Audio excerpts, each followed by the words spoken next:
Alrighty, everyone, welcome on back to Thursday Night CEDH. We are back in it once again with some fun high-power Commander games at Nat20 Games live in Las Vegas. I'm your humble commentator, Sean. Alone today, Jeremy is out of town on a vacation. Same with tomorrow for our Pokemon stream, so he'll be back next week. But for now, you guys just got me. We have Wyatt G for the first time in the hot seat right now, in seat 1. I'm going to be getting up our predictions here soon. So sit on by as I get that ready. Wyatt is a regular of the store, but finally playing in our tournament with Corvold, Fey Cursed King. So we're going to be seeing that. Very interesting as he's sitting across from our other Fey Cursed King player, Trevor. He's not playing it today, though. He's playing Tyam, Luminous Enigma at seat 4 here. Good Guy Joe, of course, also coming in seat 2 with playing Magda. Oh, whoops, I spelled Magda wrong. That's my bad. My A key is acting up. There we go. And then, of course, in third seat, we got Derek the Machine on some Norman Osborn. Green Goblin.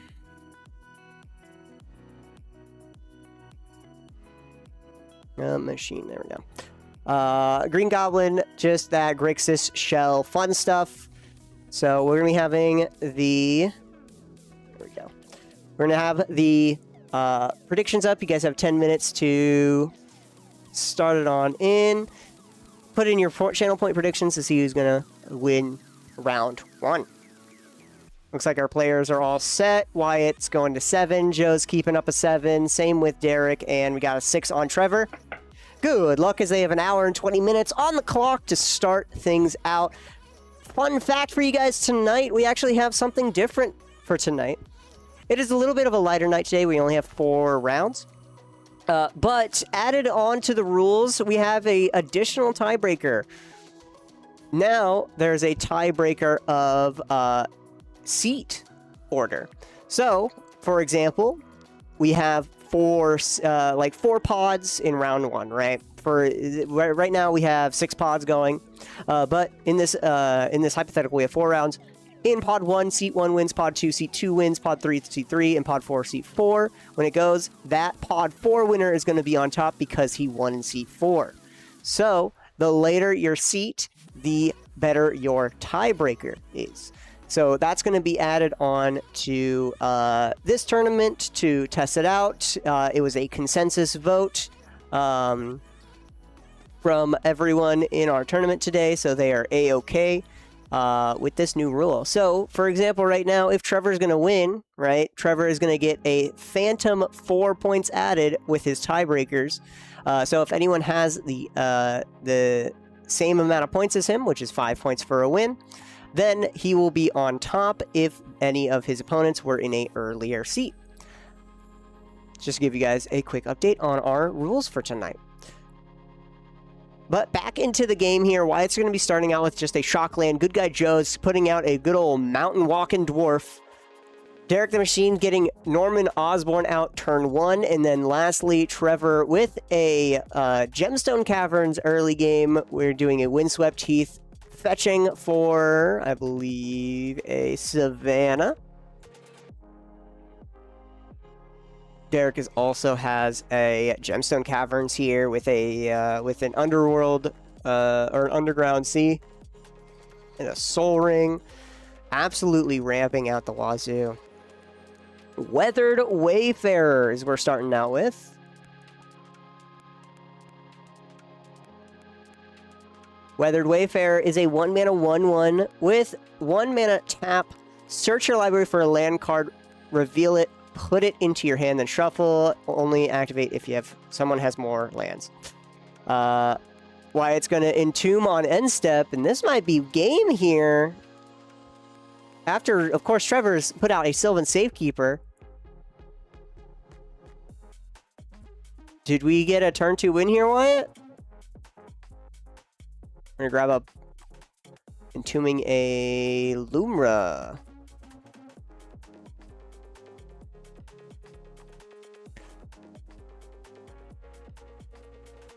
We're entombing this Lumra here.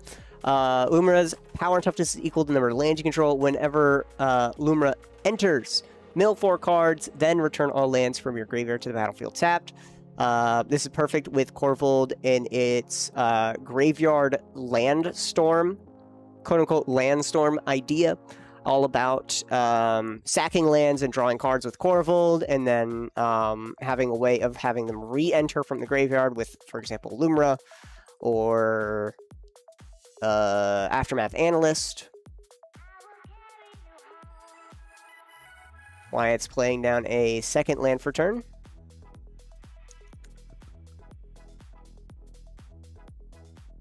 And we are going to Cabal Ritual for 3 mana, 3 black, and we're going to play a Necropotence. Necropotence, skip your draw step. Whenever you discard a card, exile that card from your graveyard, and then pay a life to exile the top card of your library face down. Put that card into your hand at the beginning of the next end step. We're going to pay 8 life here, is what it looks like. Moving to end step, putting all those cards in our hand. So we're just doing some value nosing. And we're going to be discarding down to our hand size.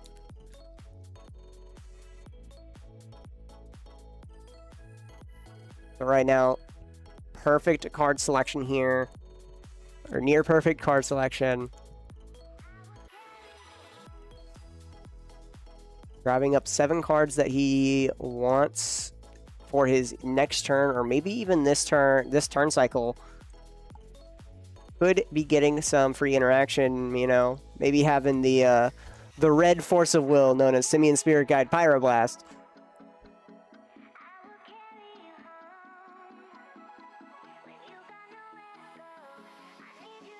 Of course, this would only stop Derek here. We're in a very blueless table here. Derek is the only one that's going to be able to interact and be responsible. Trevor has some tricks up his sleeve for sure, with tie-am activations being instant speed. And Good Guy Joe is playing mono red. He's got some okay interaction in some cases.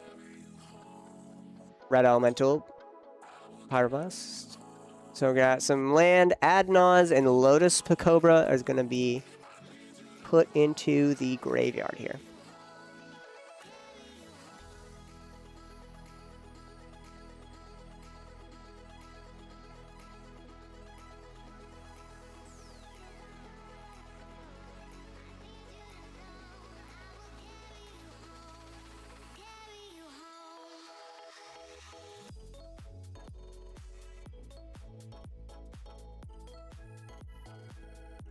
Magda comes on down.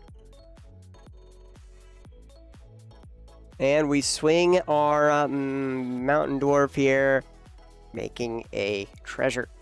Passing back over to Derek.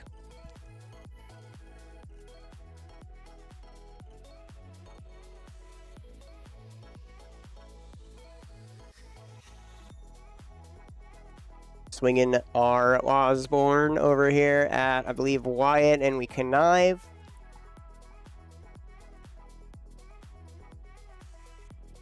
Norman Osborne here can't be blocked. When it deals combat damage to a player, he connives, and then for 4 mana, you can transform into Green Goblin. Spells you cast from your graveyard cost 2 less.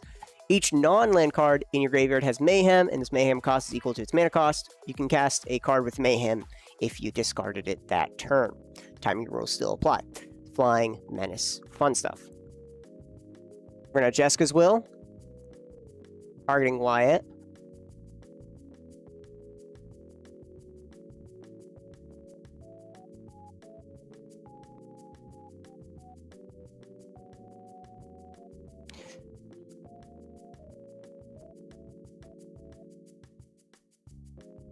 Jessica's at will here. So we're going to be making a whole bunch of red mana. 7 from Wyatt.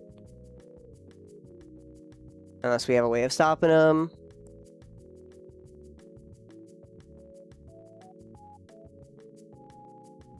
Exile top 3 here. We got 7. And a whole bunch of black mana as well. Got a Thoracle and a Praetor's Grasp. Pretty interesting there. Haven't played a land yet, so we have our 2 blue for Thoracle. We have enough black mana, I think. Oh, no, we don't have enough black mana. I think we only have the red. Only got that 7. Take a closer look here. Yeah, we only have the 7 red right now.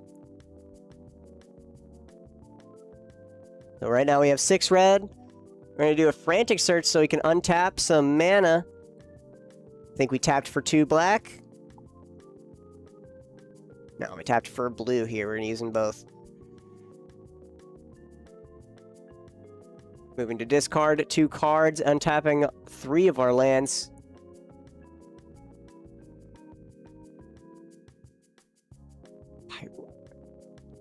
There's a line here.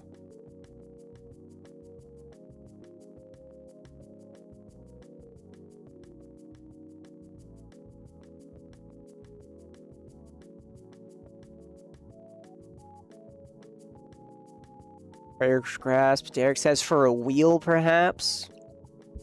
Try to steal someone's wheel. Most likely, Joe's wheel. Mono red generally tries to play a wheel. 2 mana. We're going to cast an Underworld Breach. Without a flipped Norman here. Be a bit harder. So we can cast cards from our graveyard by exiling 3 as an additional cost. 3 other cards. Imperial Seal. We're going to do a search here, and I think we're going to be trying to do a card draw with Frantic Search once again.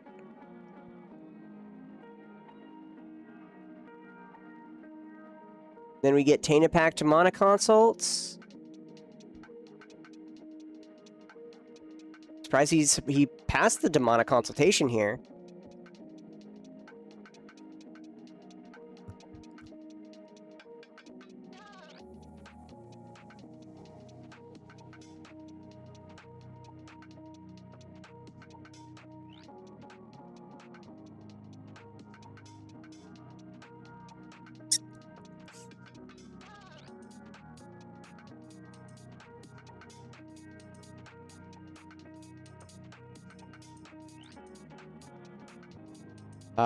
Joe's pointing it out. Joe's pointing it out right now. He just gets M-Seal, he goes get the thing. Yeah. So Joe's pointing it out that he just puts down Demonic Constellation on top, he Frantic Search, untaps his lands, and then he'd have enough mana. 2, 1, we Frantic Search here. Floating a mana, I would assume.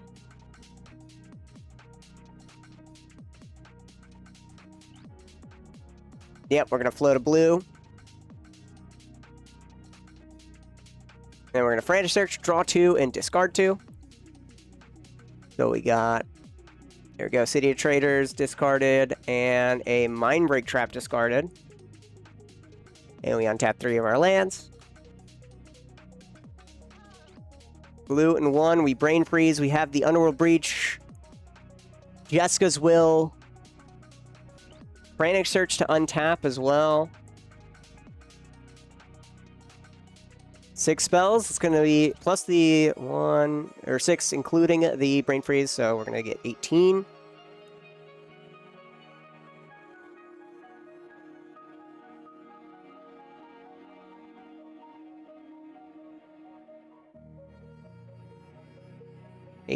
There we are. Still no Tainted Pact nor Demonic Consult. This would be game here. No one really has interaction at the moment. No Graveyard Hate, no nothing.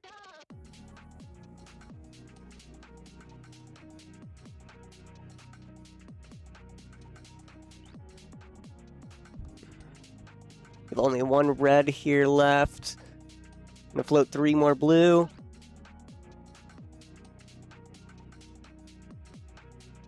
And we cast the Frantic Search again. Exiling 3 lands.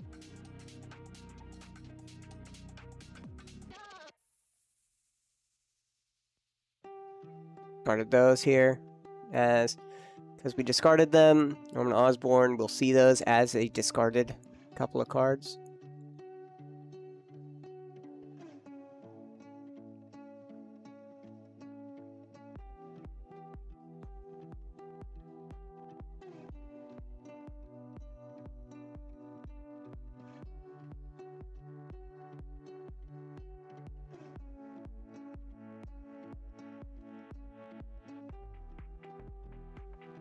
Brain freeze once again here.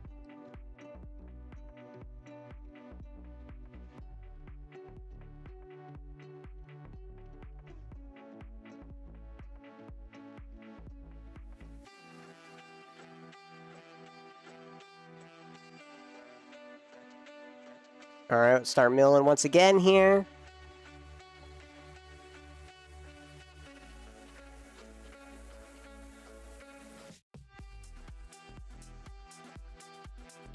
So right now he's just going because he was worried specifically about the endurance effect of some kind. But we got a Demonic Consult in our graveyard now. We get an LED. I don't think I was really paying attention there. So we got the Mox Diamond at least. Guess we can't really cast that right now.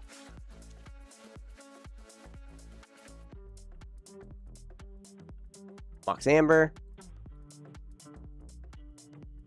Taps for a blue.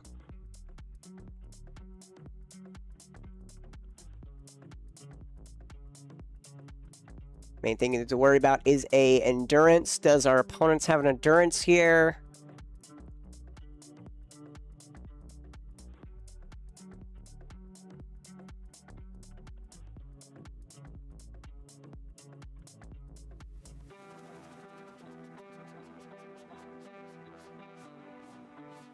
Three mana, Frantic Search once again.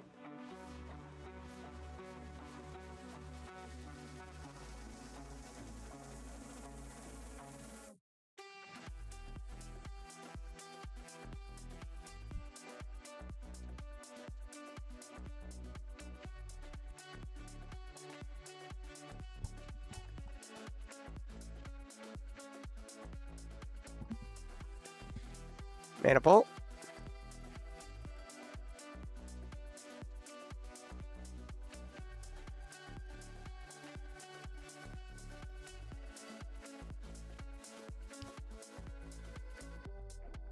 Three mana, three colorless. A blue and a red. Casting Frantic Search once again.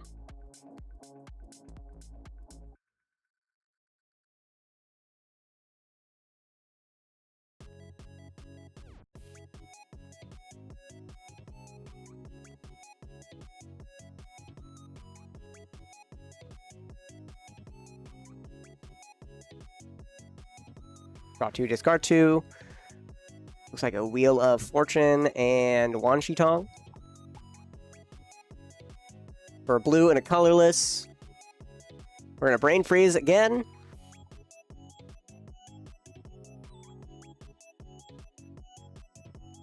$33 cards now.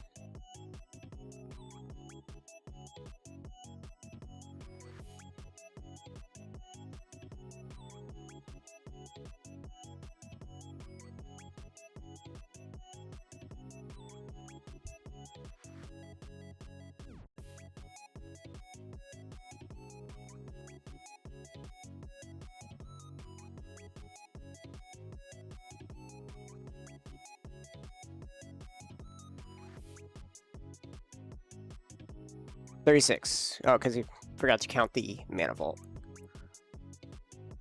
6 more.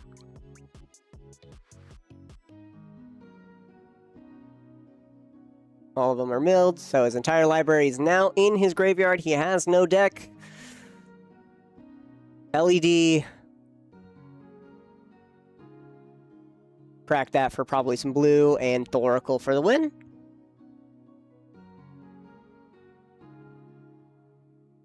Thoracle. Pass. Pass. Pass. All GG. And that is Derek the Machine getting it in not but the first 18 minutes of the round tonight. Derek the Machine wins with a quite a fast combo here. I do think he was a little lost in the sauce there. He could have, if he was worried about endurance, I will say Frantic Search there is a diminishing returns when it comes down to casting it and filling up your library, right? You essentially discard down to 2 cards, right? Gives you that selection. And if he was worried about endurance, what he could have gone for was discard, draw, and wait until he only has pretty much just like 3-ish cards in there. With a Underworld Breach on the field, right? And then he does his what is it? He does Imperial Seal, right? And then his last Frantic Search, untap his 3 lands, go ahead and draw up the Imperial sealed card. He has no library, or he has no graveyard except for Imperial Seal. Or sorry, not Imperial Seal, or except for Frantic Search, and then he can proceed to Thoracle Demonic with only 1 card that can be shuffled in the yard. Or 2 cards, actually, and that is a perfect number for the Thassa's Oracle. I think he was a little bit too worried there about his combo, but you know what? It worked out in the end. We'll be right back here for round 2, so stay tuned and stick on by as we get things ready. Check out our website, Nat20gaming.com, for all of your tabletop gaming needs, whether it be Magic, Dungeons & Dragons, Pokemon, Lorcana, Riftbound, board games, and all that fun stuff. We'll be right back. Stay tuned.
Alrighty, everyone. Welcome on back to round 2 of Thursday night CEDH. Didn't take too long. We're all good.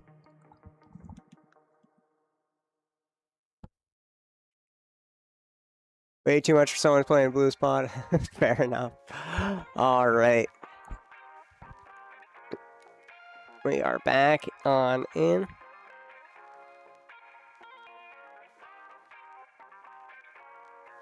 So, we're going to be getting the predictions up here. Let's choose up the outcome of last round here and starting up a new prediction. It's going to be round 2.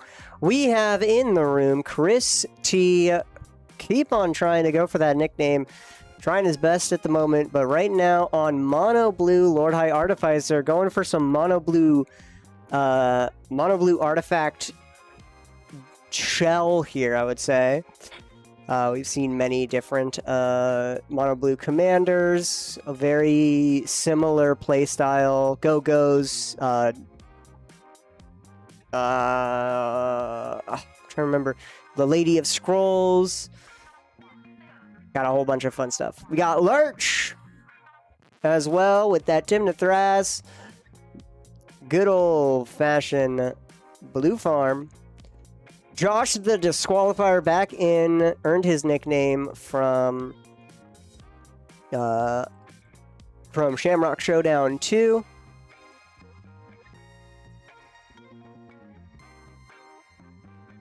And then lastly, we have Thorn and playing Mono Green Yeva. We've been seeing some Mono Green decks. Got 3 different flavors of it.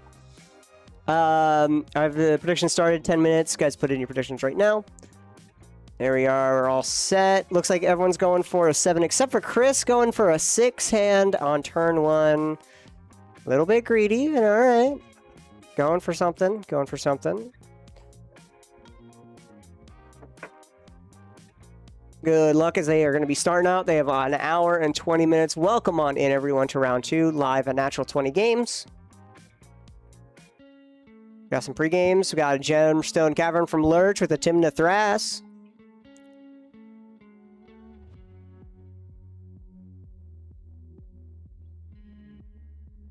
All right, Chris is going to be going first here with an Island, playing a Mystic Remora.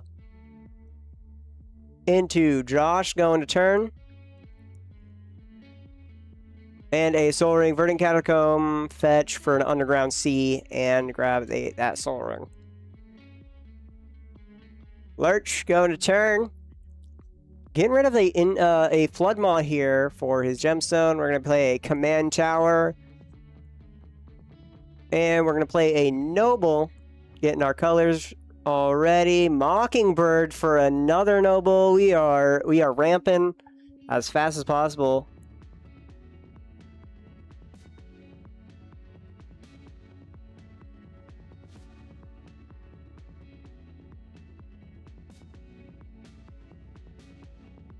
Starting out with 8 birds and passing the turn.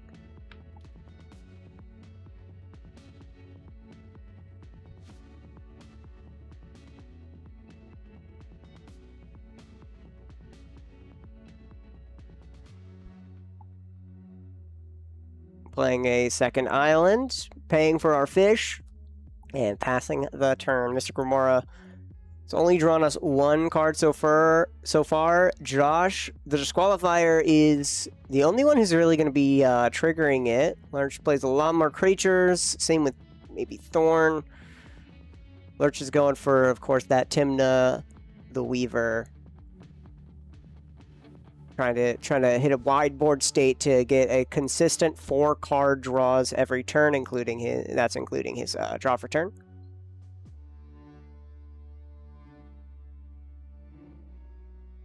Playing a City of Brass and passing the turn. 4 mana up.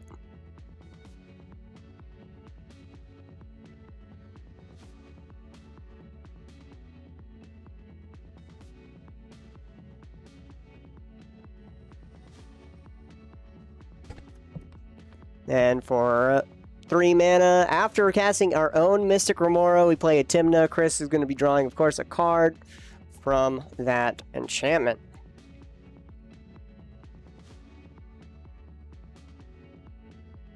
Thorn goes to turn here. We got 2 mana available to...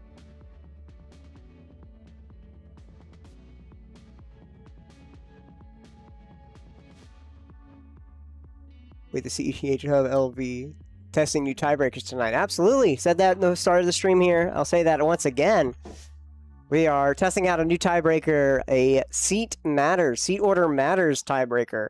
So if you win in seat 4, it's worth more than a win in seat 1. Ooh, grabbing out Sylvan Scrying for a Gaia's Cradle. Haven't played our land for turn, so we can play that immediately. Gonna be able to hopefully play some more elves here, more dorks. Playing a Cradle. Yep, getting that Boreal Druid.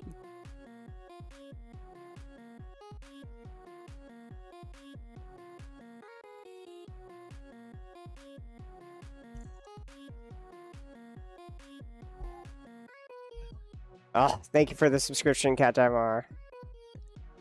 Alexander's amazing, makes every customer feel special. I'm shy around them. Fair enough, my friend. Alexander is a great judge and great manager of the store for sure. W Judge. Boreal Druid is a mana dork. So we did play a mana dork. I did predict it. Aha. Over here on Chris. Chris's turn is going to be able to get out his Urza. Urza comes in with a Karn Struct. It is a 2/2. Not paying for our fish here. We didn't. We did draw 3 cards from that fish, so we did at least get. Whoa!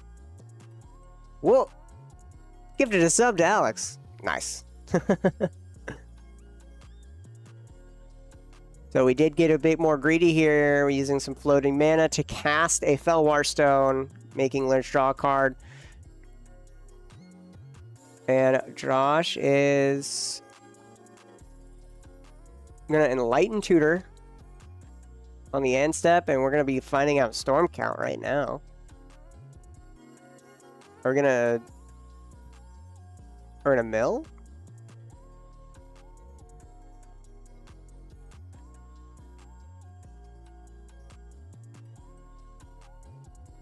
Oh, looks like, Uh-oh.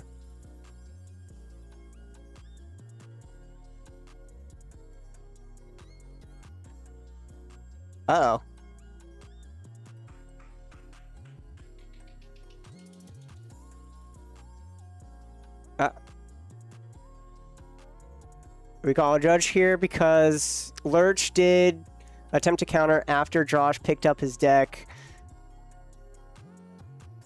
Okay, Lurch is just going to take it back instead. Josh is just getting a Rhystic Study.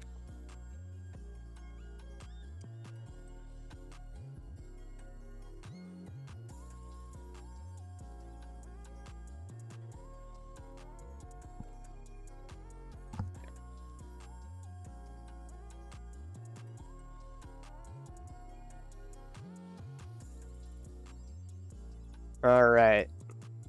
Rhystic Study is going to be put on top of the deck going into Josh's turn.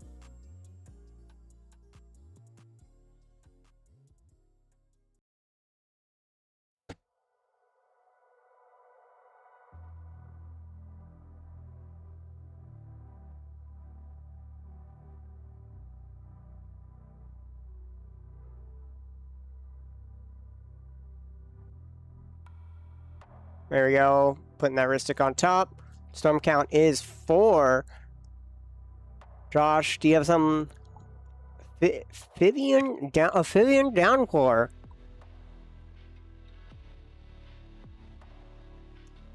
I haven't seen an Amphibian Downpour in a bit. A 3-mana enchantment with Flash Storm. Copy it for each spell that's been cast this turn. And then we got enchanted creature loses all abilities and is a frog with base power toughness 1. So 2 are going to be on to Urza. Putting 1 onto Tymna, 1 onto every creature that Lurch controls here, actually. Whoa. So with the original here, there's two, and a storm copy onto Urza, and then we are eye-hopping onto all of Lurch's creatures here. They are now 1/1 frogs. Absolutely crazy. Imprisoning in the Moon with Storm, very fun card. Josh is going to go to turn, putting down that Rhystic Study we tutored for last turn.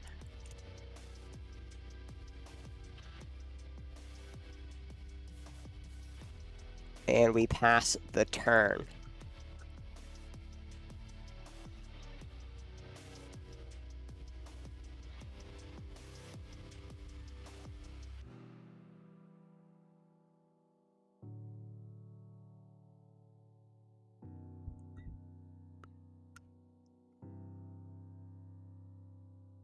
So Josh goes to turn here, or Lurch goes to turn here.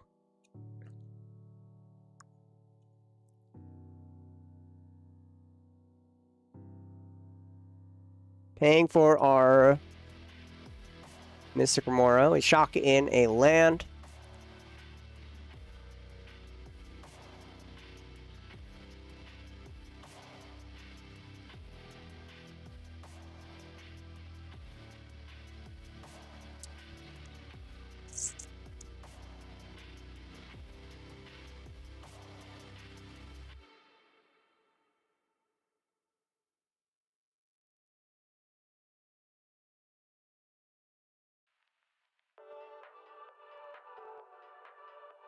And Lurch passes.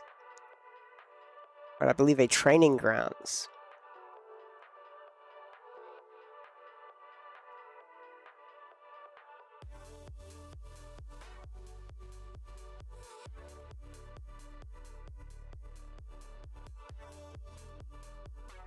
Thorn is at a lot of mana for turn 3 here. 5 mana, being able to cast out Yeva. He's probably going to be waiting. Yeva players generally just going to try to pass in order to pay out Yeva's its own way. Oh, nope. Thorn. 1, 2, 3. Casting out Bloom Tender. Right now.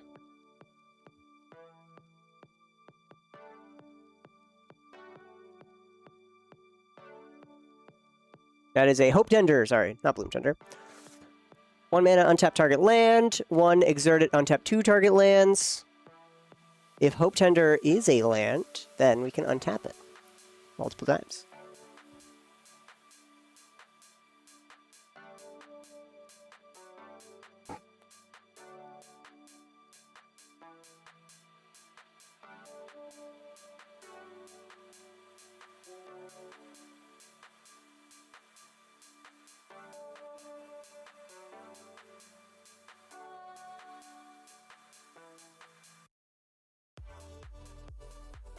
Got a Formidable Speaker coming down as well. Formidable Speaker, 3 mana, enter the battlefield, discard a card. You can search for a creature card. We're going to discard a Elvish Mystic, a different type of dork. So you go search for a creature card and put it in our hand. And then for 1 tap, we can untap target permanent. This usually means untap target Gaia's Cradle, which we have. Perfect.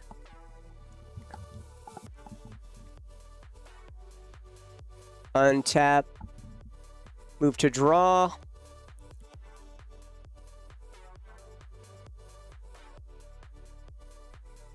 And now our construct is a 3/3 with our Velwar Stone itself and a Mana Vault.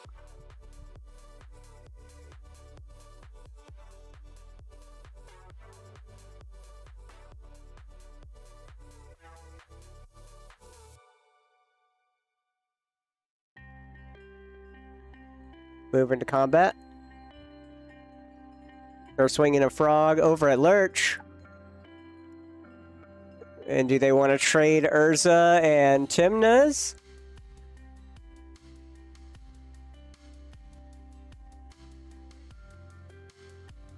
Lurch is going to take 1 commander. 1 commander to Lurch.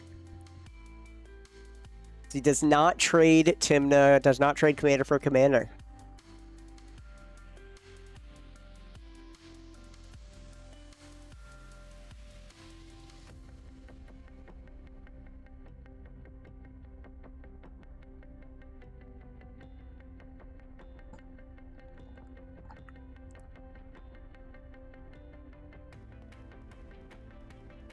Wow.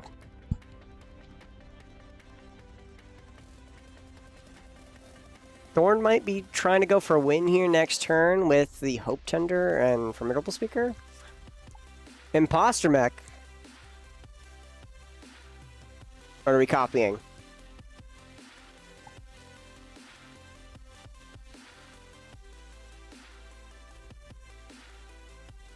Are we copying Urza?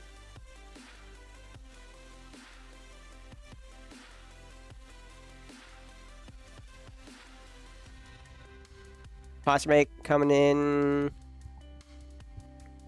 We're gonna have it enter as Urza, and Urza, of course, dies because of Legend Rule.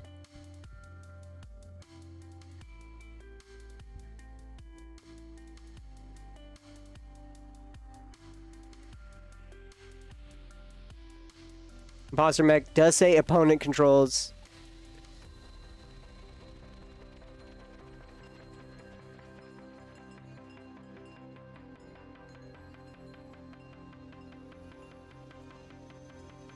Make it a Formidable Speaker.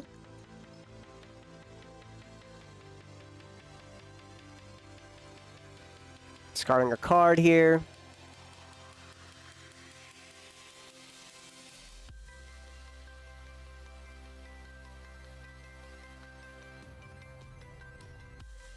We're gonna go searching for a legend or for a creature card here. Chris can probably try to find something to maybe, I don't know, get Urza back online and get things going.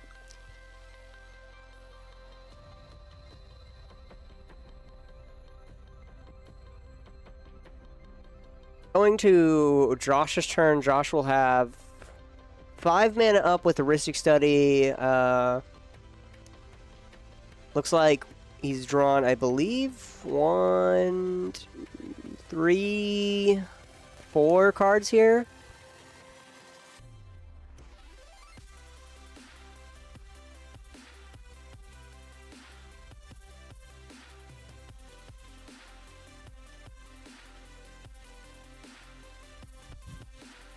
Looks like Chris searched up for a Chrome Dome. 2 mana, 5 mana, create a token that's a copy of another target creature control. That token gains haste. Sacrifice at the beginning of the next end step.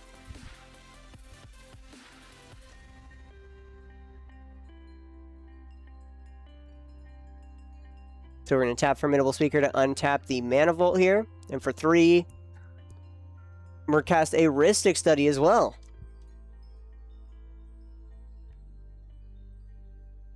So we have essentially 3 Heuristic Studies, one of which is a Mystic Remora here. Most expensive these days, you know? Yeah.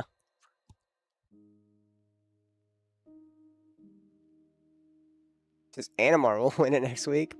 Yeah, we'll see about that.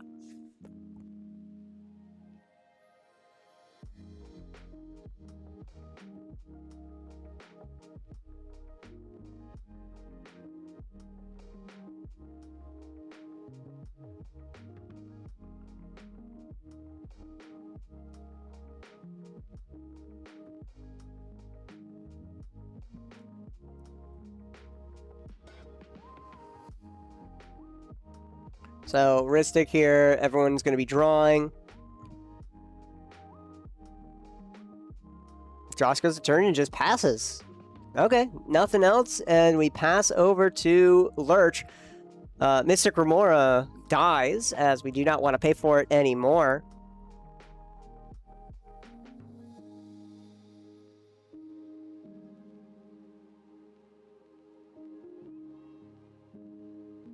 Blooded Strand, sack it for a Shockland. Lurch out here still playing Shockland.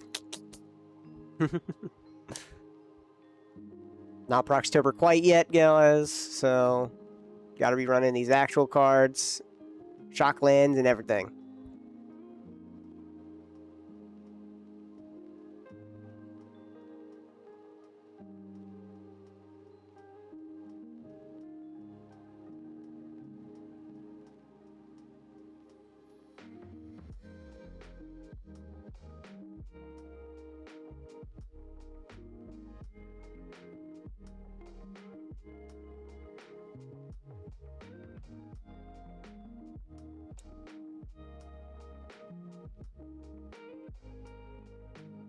For 3 mana, Lurch. Enduring Vitality.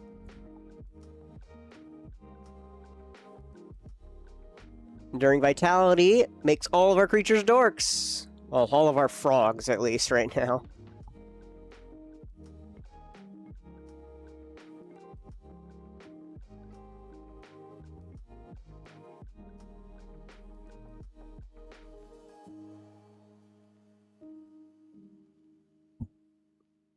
One mana.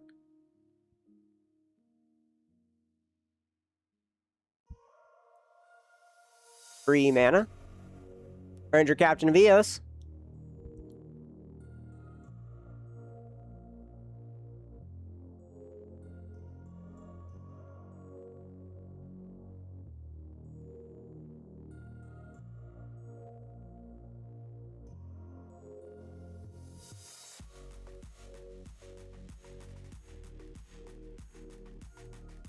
Does Amphibian Downpour stop adding of things? Box that modify creature power test may enchant permanent, only temporary. It's all colorless. If the creature gains an ability after it will keep that ability. Okay, we're good. Just making sure. So we're gonna Ranger Captain, and we are gonna get Esper out. So we have both a silence effect and another Rhystic Study effect onto the field. Chris and Josh are both drawing a heck of amount of cards here. Drawing up 3 cards just from Lurch's turn alone. Thorn's going to go to turn. Luckily, Thorn is playing a deck that makes a lot of mana, or at least potentially can make a lot of mana. If it's able to pay for Rhystic as it's casting its spells, right, and refund itself, then it'd be all good. So Thorn can essentially treat these Rhystics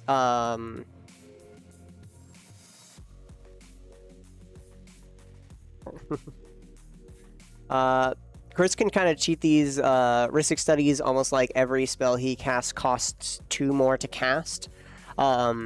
And the calculation just makes it so that way his combos cost essentially 2 more to cast and 2 more to start.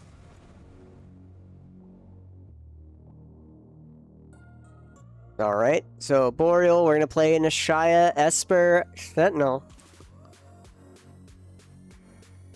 Nashaya, all of our creatures are forest lands in addition to their other type.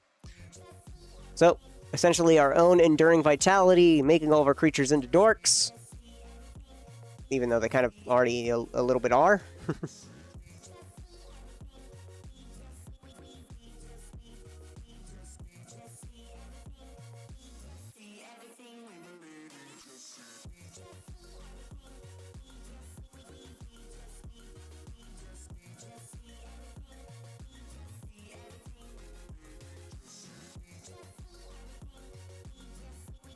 $11 mana right there in his untap. Do have Formidable Speaker to untap our Gaia's Cradle. Same with our Hope Tender. Everything's alright with the Shia. Getting mana. And then for 1 mana, tapping our Hope Tender. Untap our Gaia's. And we're going to have, of course, the Hope Tender target itself when we exert it. That's infinite right there. Because that Hope Tender, it exerts itself and then untaps 2 target lands. It targets itself and Gaia's. And then we have infinite right there. Do we have responses?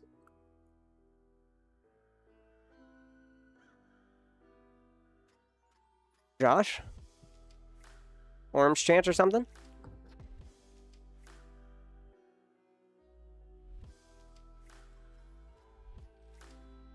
Path to Exile.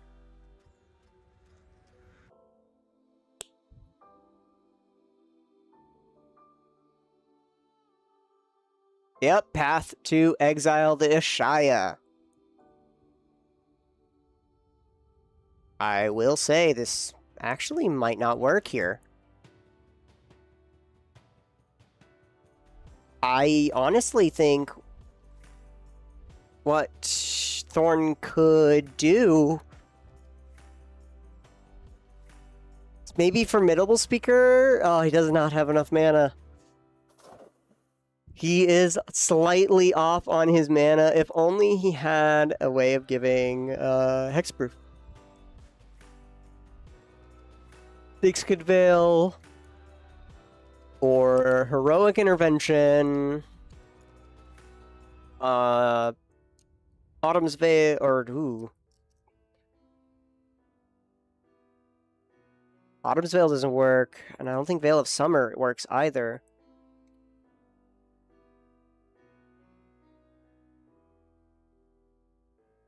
Yeah, Hexproof from blue and black, not from white. 1. Tap the Formidable Speaker. Birds of Paradise.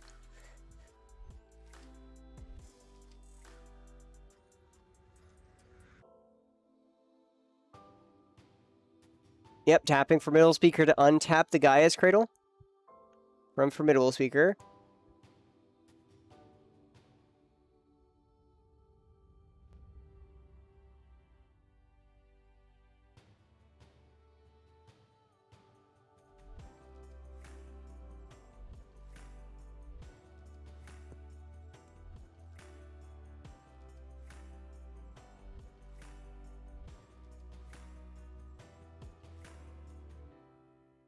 So we untap Cradle.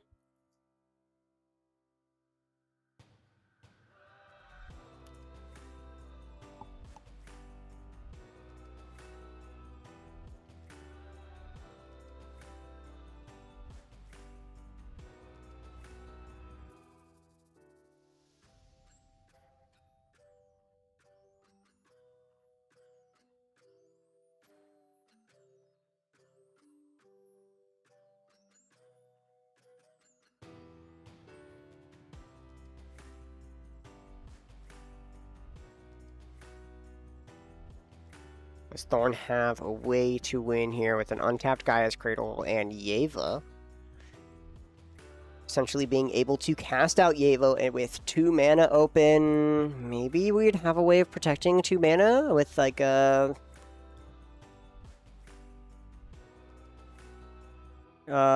with a Sylvan Safekeeper.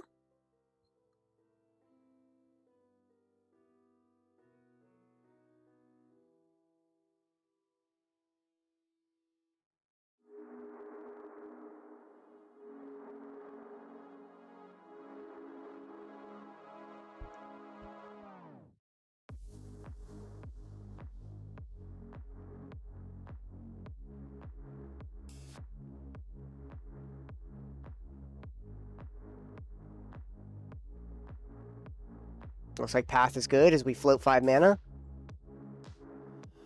Gonna go get a tapped basic.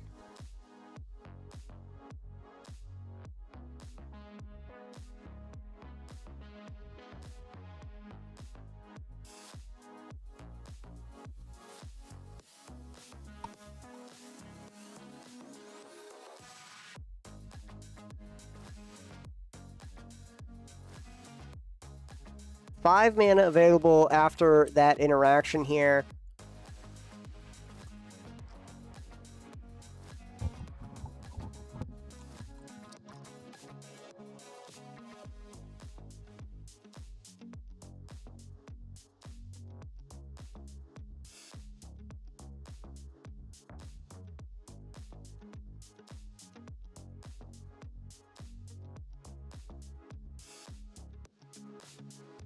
Hope Tender resolves here.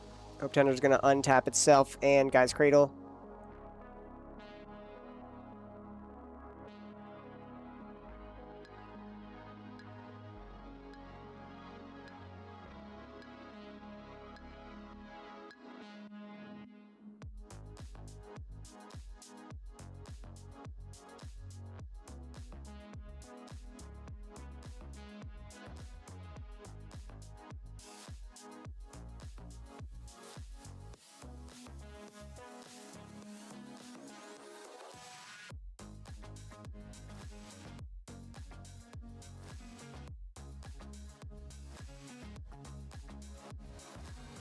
Play out Yeva, leaving 1 floating. Oh, only 1 floating. Alright, Yeva costs 4.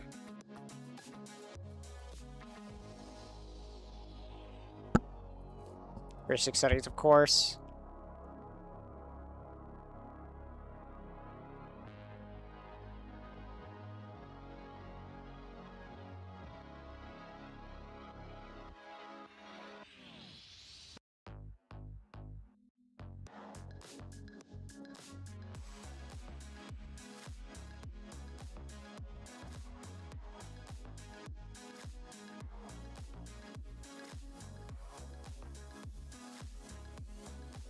Judge, we need to call Judge.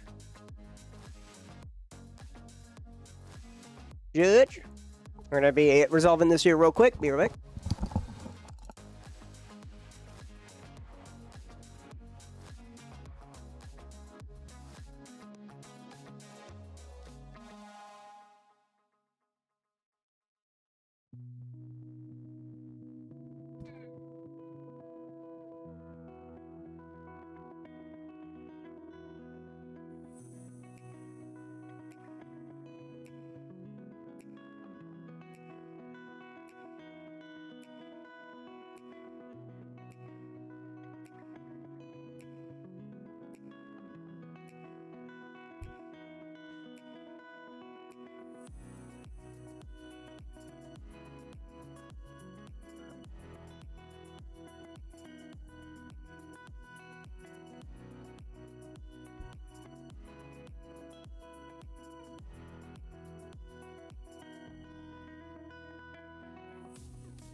Okay, that was an off-table question, so I have no clue what was it about. Anyways, back to the time. Thornton's going to be going here to turn with a Green Sun Zenith.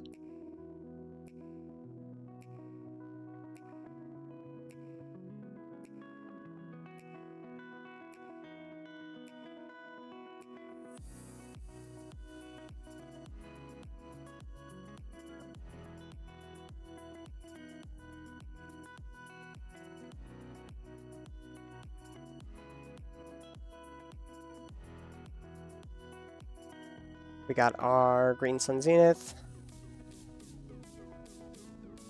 X equals 2, we're leaving 1 floating.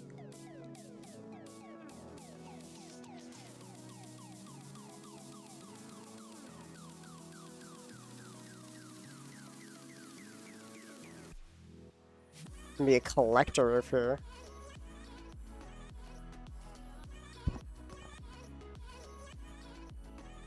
Does it sound like an collector? Duskwatch Recruiter.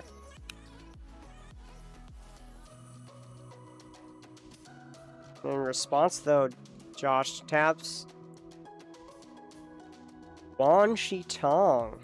X equals 2.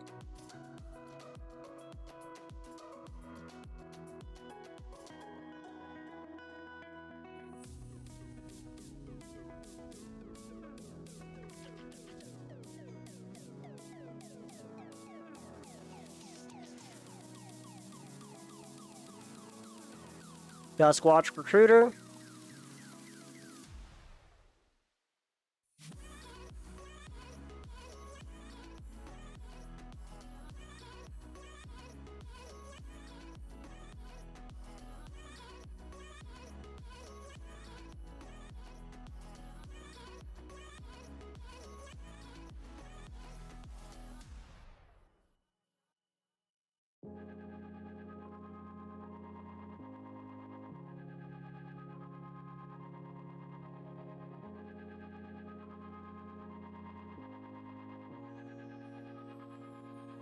Alright, Duskwatch Recruiter. 2 mana, 2/2. 3 mana, Look at the top 3 cards of your library. You may reveal a card from among them. Put it into your hand.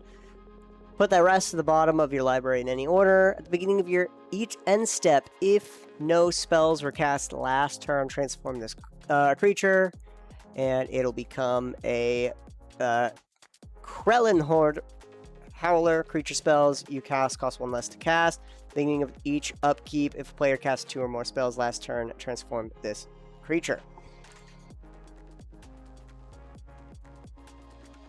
So, I guess technically Lurch, Chris, and Josh do have a way of kind of like preventing the combo outlet that is the Duskwatch Recruiter. If, for example, Chris and Josh both cast a couple spells here and there, right, and go to Lurch's turn, if Lurch untaps and just passes the turn, no spells cast, he could just force the Krellin Horde Howler to come out, and then creature spells just cost 1 less, which removes his mana dump if he goes for infinite mana. Machine God's Effigy. We're going to Chris's turn here. Joss and Lurch both draw cards.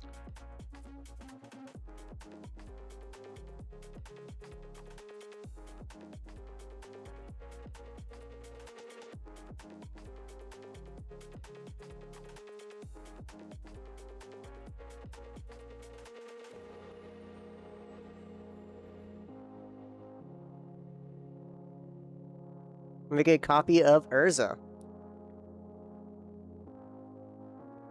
Urza, ETB trigger.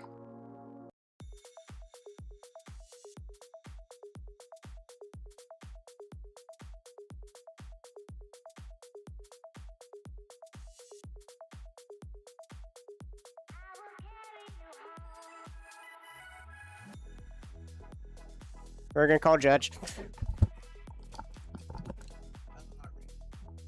Question.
Alrighty, so getting the layers out of the way. Essentially, as Machine God FC comes on into play, it'll come in as a copy of Urza, Chris names. Urza is on the battlefield, and it gets all copyable effects of Urza, which is on layer 1.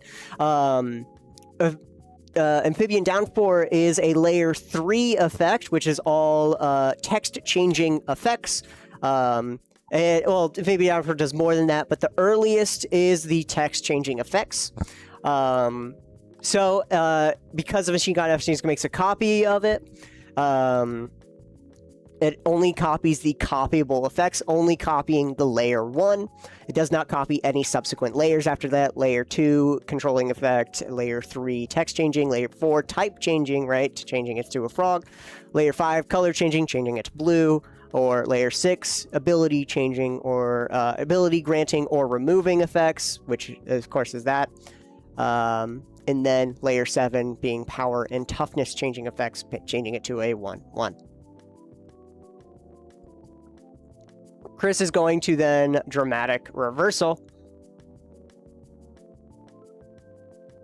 We're going to put a chrome dome and a grinding station.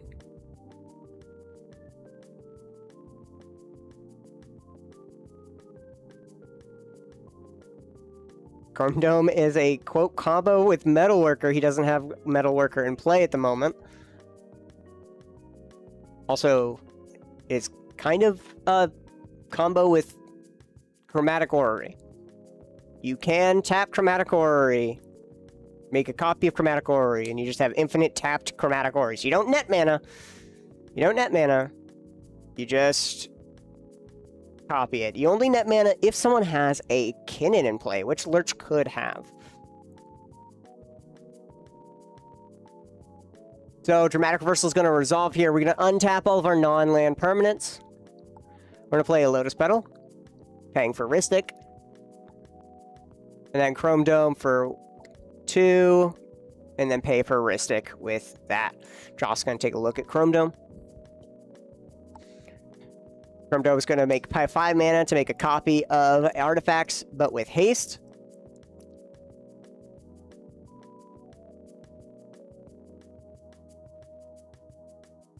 We have a Formidable Speaker here. Formidable Speaker is our Imposter mech. So we tap the Chrome Dome, tap for 2 mana. Ooh, I'm surprised he's tapping the Imposter mech. That's a copy of Formidable Speaker, and not doing it for the Mana Bolt here. Then we're going to cast a Grinding Station. Grinding Station ETB on the stack. We're going to tap it for 1 mana, and then have it untap.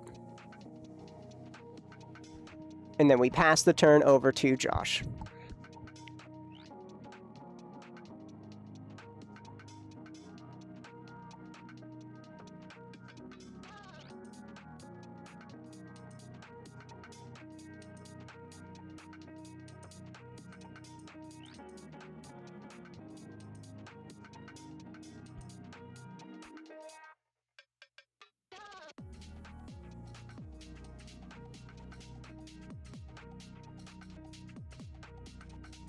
Play out a land, play out Mox Diamond.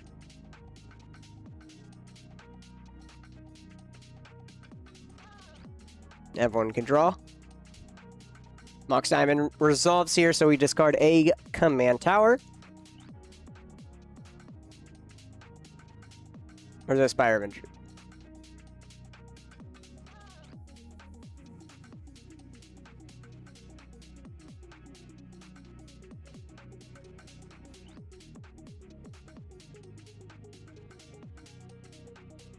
And then we counterbalance. Ristic Study. Chris draws.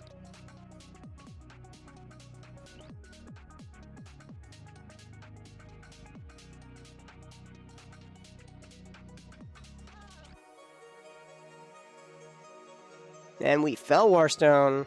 Chris may draw. ETB trigger. We're going to tap it for a blue mana here. Because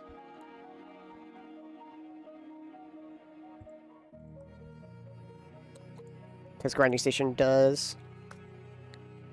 because whenever an artifact comes into play, you may untap Grinding Station. So that means every time Tivit comes in, he'll be making 5 artifacts. That's 5 triggers on Grinding Station. That's 5 free mana for Chris here.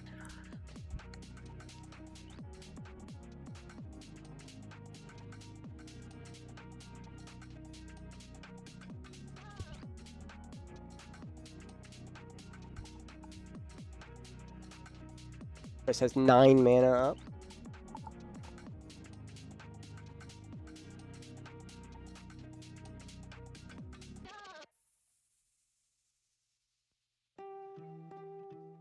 Josh is, I think, going to discard here.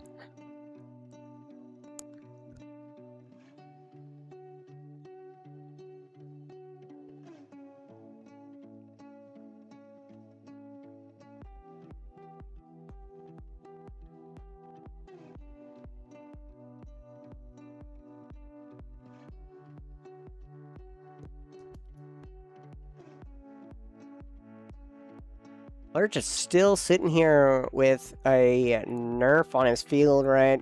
Amphibian Downpour still giving, hosing his Tymna and his card draw ability.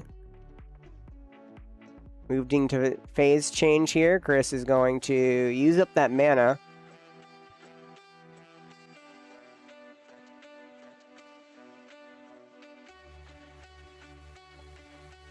Cast a Valley Floodcaller, flashing in Rhystic and Counterbalance.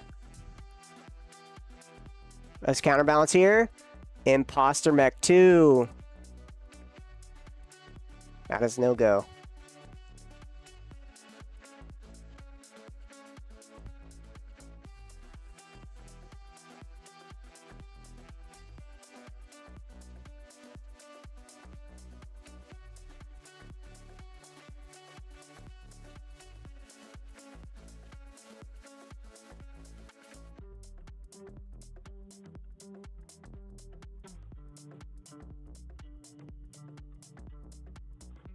Moving over to Lurch's turn here. Bringing in a little funny little flyer over at him.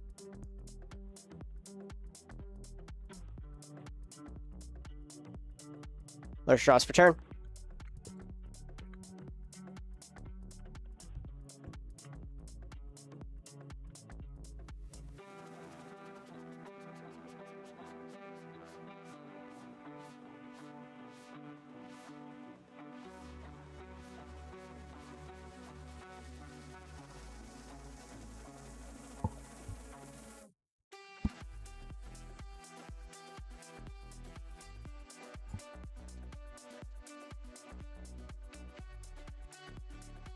All right, Lurch. Do you have the combo here?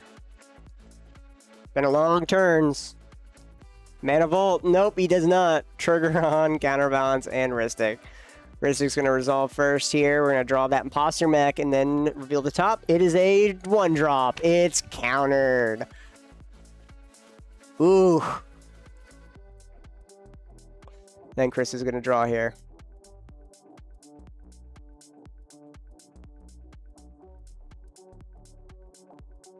So that just counters up that Mana Volt.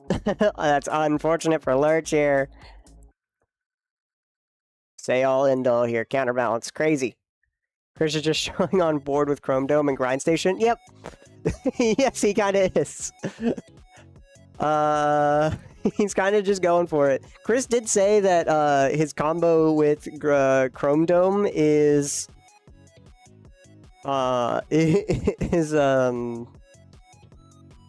Metalworker, but we'll be seeing that. I mean, so far it looks pretty good. We have a couple copies of Grinding Station, then we're able to make all of the Chrome Domes in the world.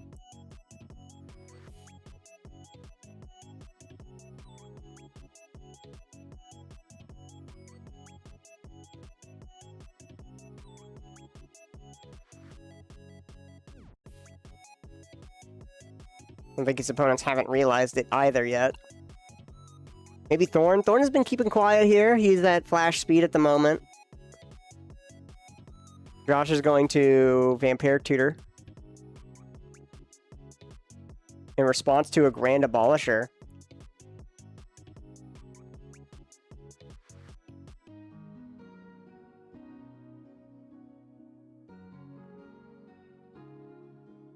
Tap Ranger for blue, sack Ranger, Captain of Eos.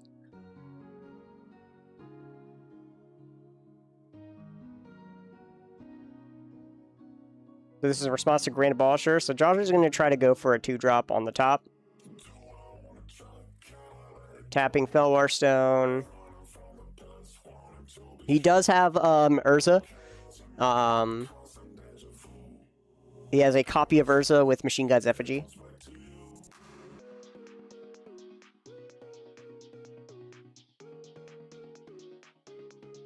And we do a Eye of Vecna. I haven't seen an Eye of Vecna in a while. Eye of Vecna, 2 mana.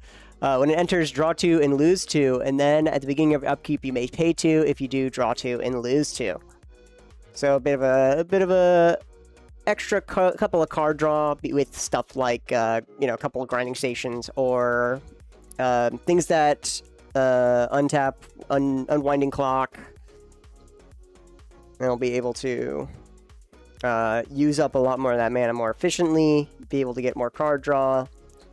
He just needs a mana efficient thing, like the grinding station.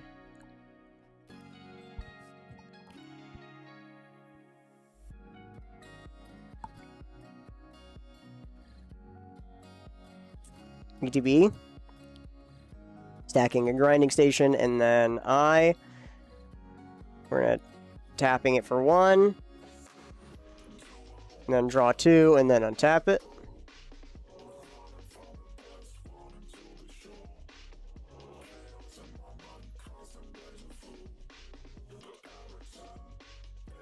Trying to dig for a Trick Bind quote. We have a Valley Flood Caller as well, so we're at flash speed.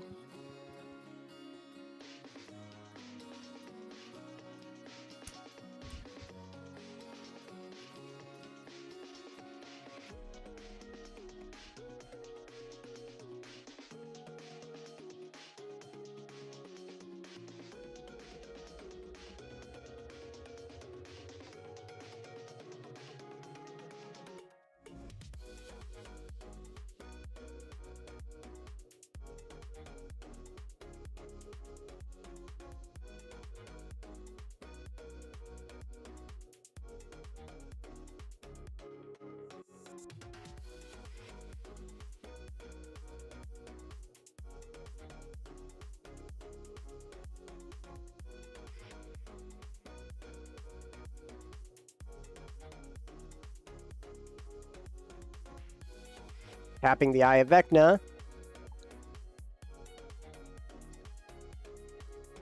And tapping our Construct.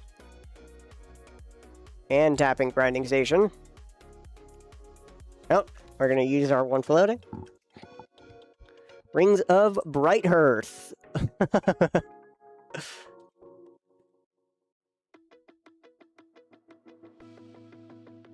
Whenever you activate an ability, if it wasn't a mana ability, pay 2.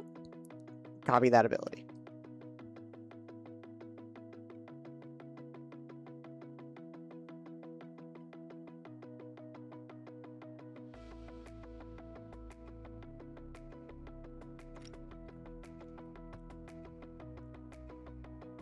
Chris says he's out. Not quite out.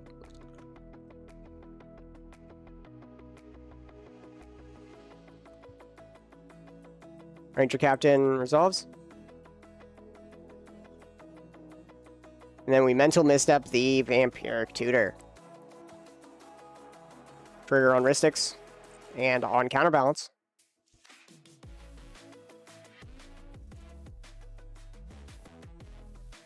Paying for Josh's Ristic here. First draws.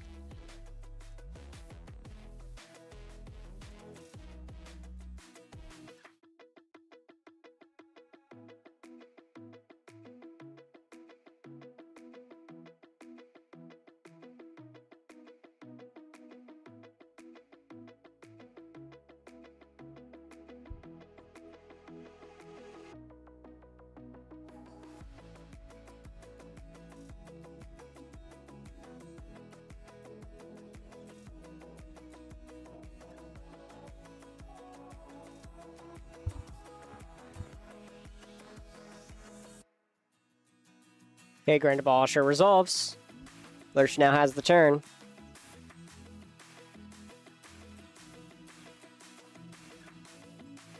Guess in response to the mental here, the 3-drop, yeah, we already know what it's at. It's Predator Grasp. And then, there we are. Back over to Lurch. 2 mana.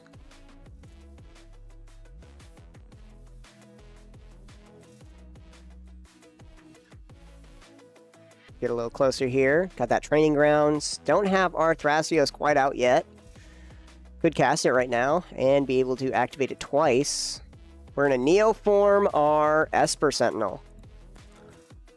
Crazy to Neoform the Esper Sentinel, not maybe the Enduring Vitality. Still haven't drawn a card technically from Thorn.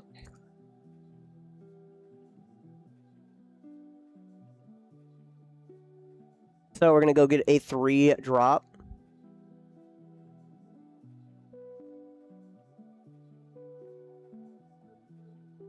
Oh, I guess technically... Oh yeah, it's not or less. So we're going to get a 3-drop, or 2-drop. Sorry, I was thinking of Eldritch Evolution.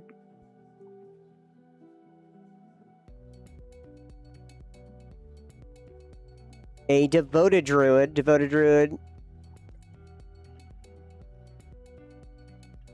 Trigger. So can't do any 3-drops right now. He has to be very careful.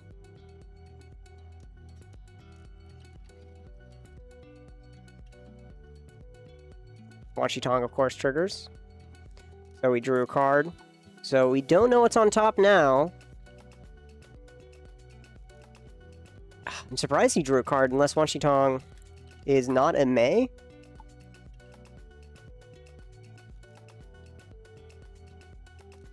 Yeah, it's not a May. Trigger on Counterbalance and Heuristic Study. 2-drop. Transmute Artifact. We're going to make infinite mana.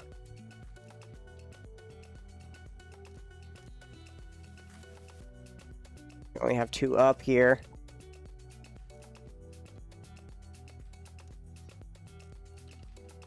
We're going to read Swift Reconfiguration.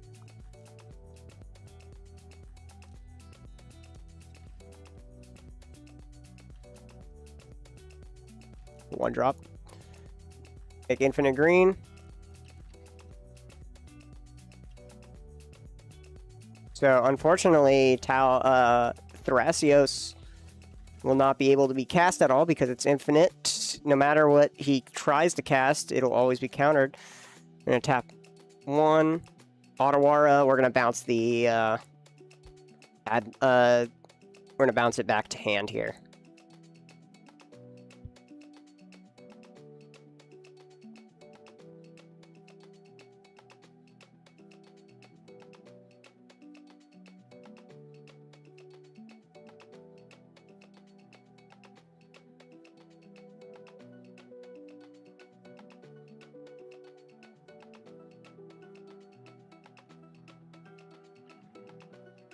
So, we have only 1 blue available at the moment.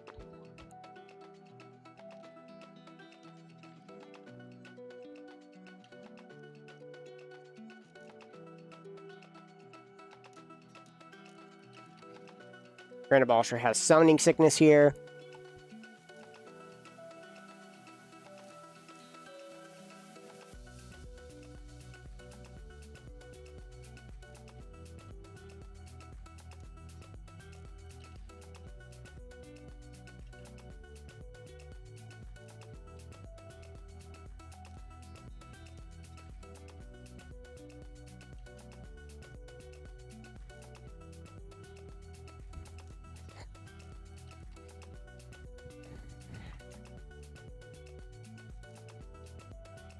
Nope, Devoted Druid's not a creature, so you can't tap it for a blue.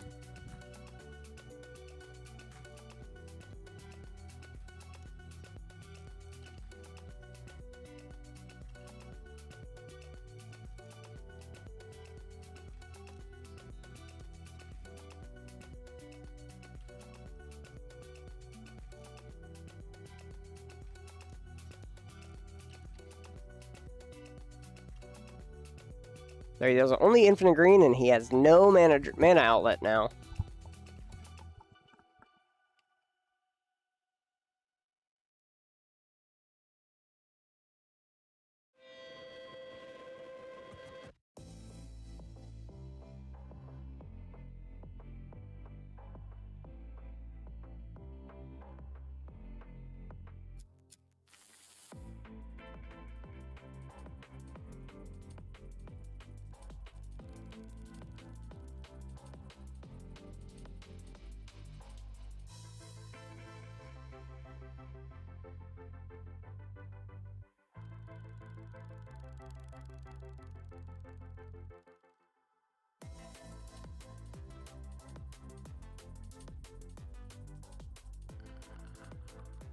So we're gonna.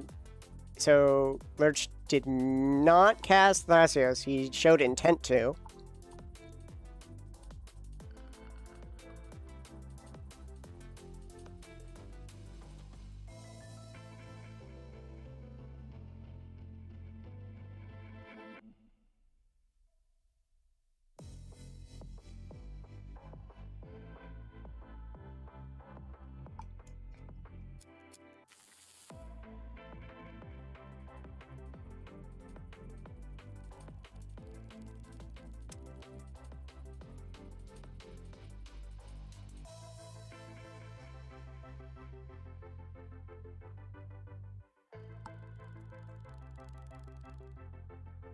So with infinite green, they're going to be taking a vote here to show Thrasios' win here.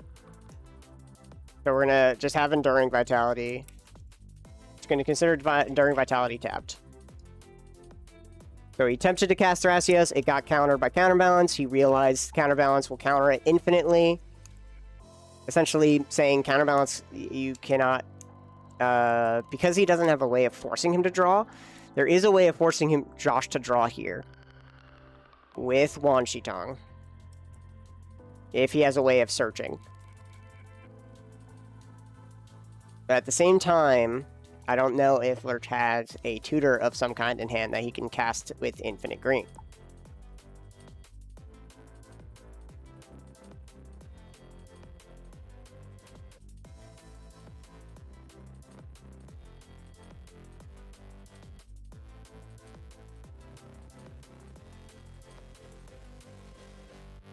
And then we can try going again with Thrasios and hopefully not a 2-drop on top.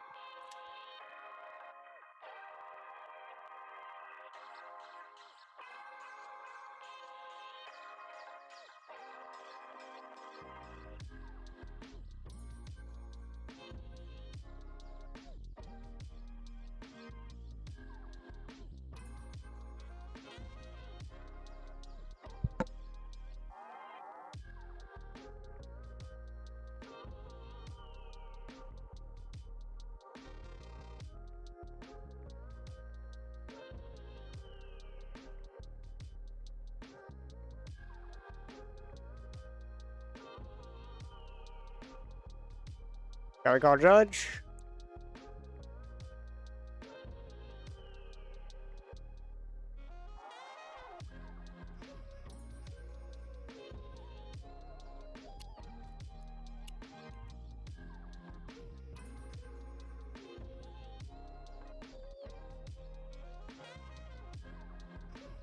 Lurch is gonna have to try to find another line here.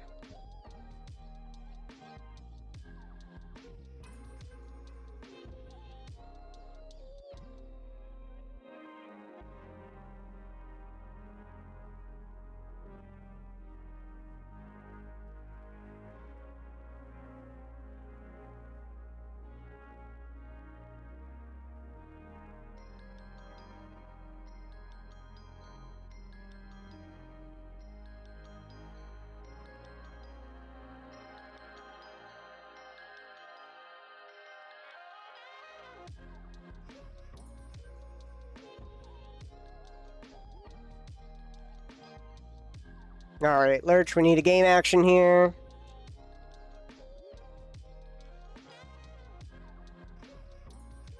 Noxious, targeting Vamp Tutor. That's a way to do it. Paying for Ristic, of course. It resolves. Tapping Thrasios, and there we go. He was able to get it.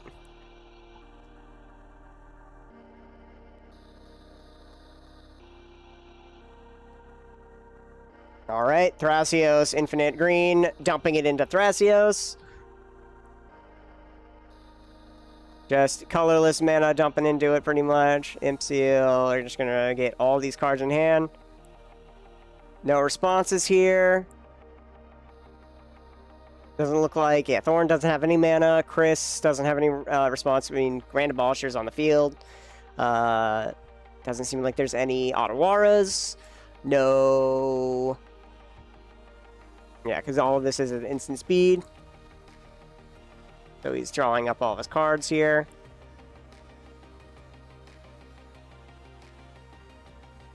We just got to see how he finishes this out. That is a...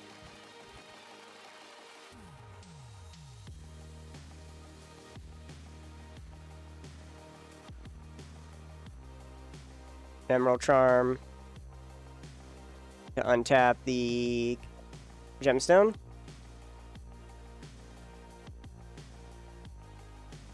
It is a counterspell. Chrome Mox. Imprinting. Paying for everything.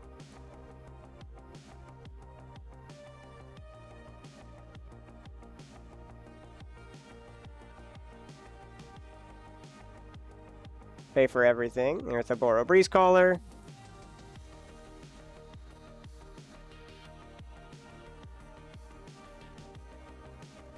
Box Hamper, here we go. I'm gonna wait for Talon Gates here. There it is, Talon Gates, so now he has infinite mana of every color.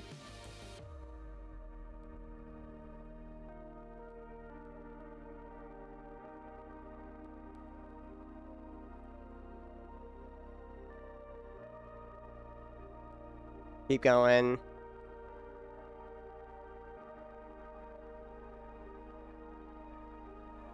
Tainted Pact and Thassa's. And we are going to be able to, because with the one drop on top, Lurch is going to get here with a Tainted Pact Thassa's. We're going to Angel's Grace ourselves. It gets countered.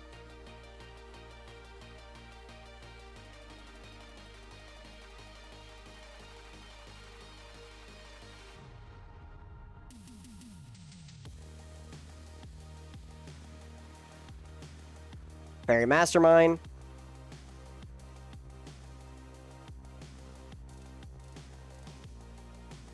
We're now able to make everyone draw cards. If we're able to recast Ottawara, we're going to Ottawara the counterbalance now.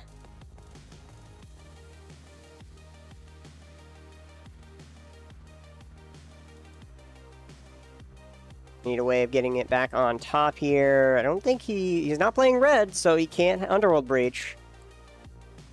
He doesn't have a way of getting Angel's Grace back.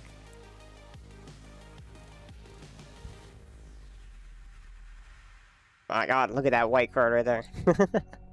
Just hitting the light just right there, huh? Land. There's Thoracle. We're just going to draw out until we can Thoracle here. I think that's the play. We don't draw the last card here. Don't do it, Lurch. Don't do it. Okay, we do it. We're going to play Thoracle.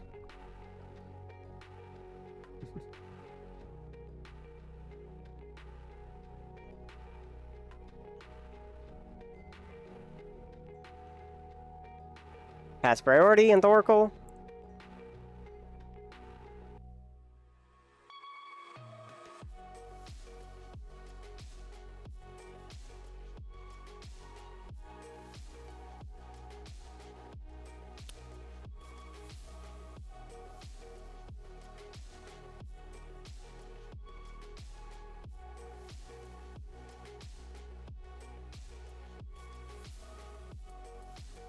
Everything else is in play here. except every 1 drop is countered.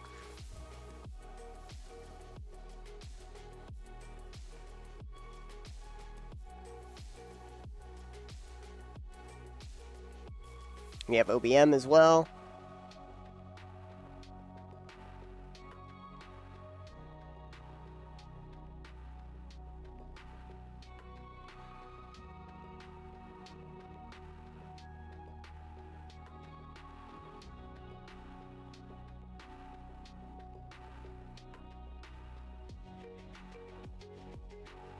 Chris wants to just double check.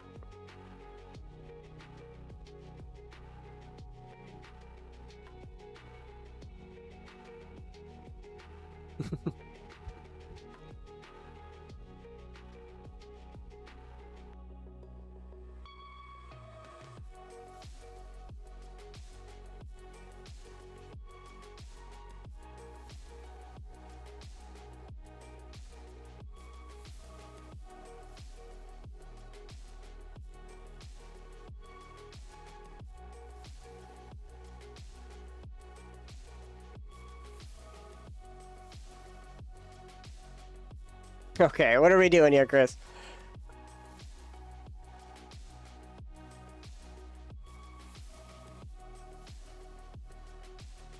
Got Wishclaw Talisman.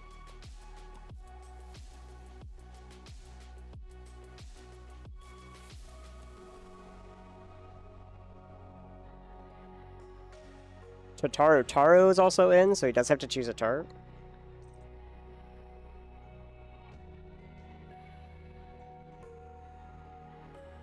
What are we doing, guys? What the heck?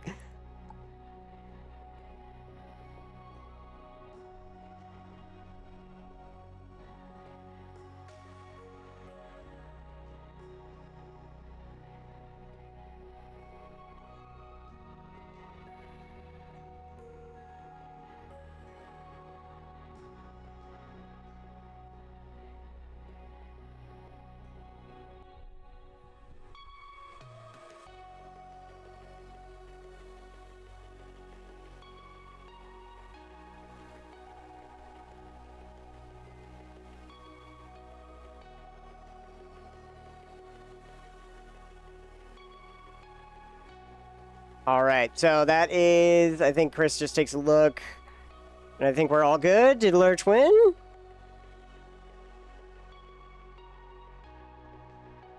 I think we're just going to say... All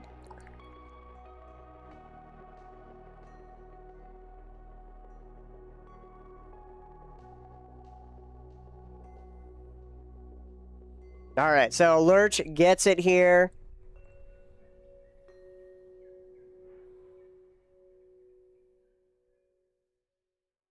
All right, we're just going to count Lurch from winning here. So Lurch gets it with a funny little infinite mana Devoted Druid Swift reconfiguration combo, and was able to get to the end of it. All right, we'll be right back. It's going to be a very short break here as we get into round 3, our final round of Swiss until our top cut 4. Be right back. Stay tuned. Don't go anywhere.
Alrighty, everyone, welcome on back to round 3 of Thursday Night CEDH at Nat20 Games live in Las Vegas. We are here with Thorn M back in the room to redeem himself, going from 4th seat all the way back to 1st seat here. Let's get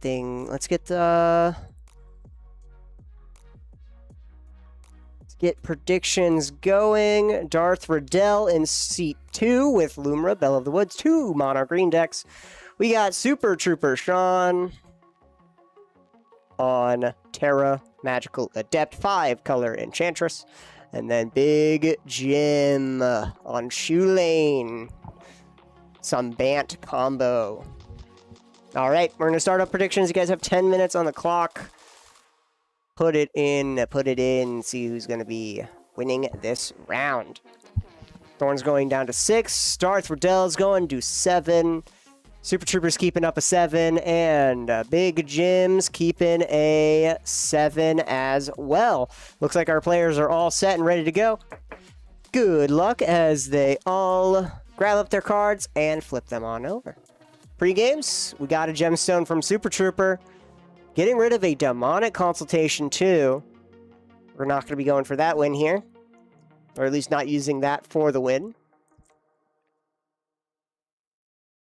Thorn's going to start us out with a snow-covered forest. I think that's snow-covered. Looks like snow-covered. Into a soul ring and passing the turn over to Riddell.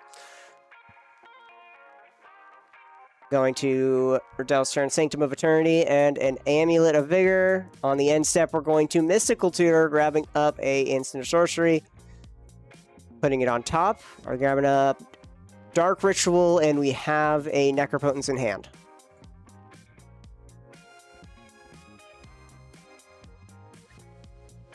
That'd be the dream.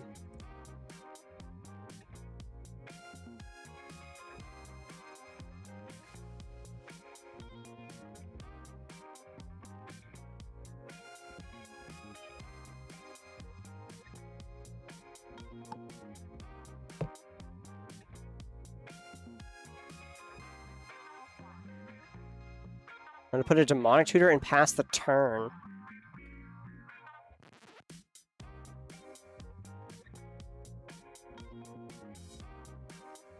Oh, never mind. What is he getting? Demonic Tutor.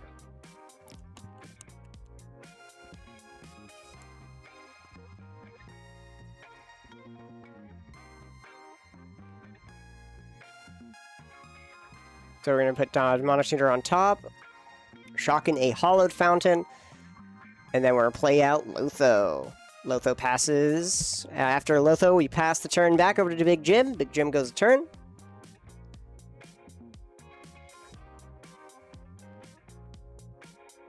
Just a Temple Guard and pass. A tapped Temple Guarded and pass. Big Jim making big plays. Big Jim making big plays. Moving over to Thorn's turn. 3 mana available to us.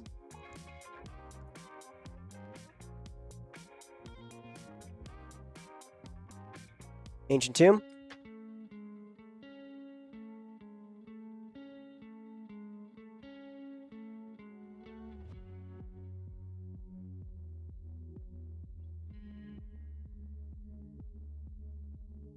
Play out a Fanatic of Ronus.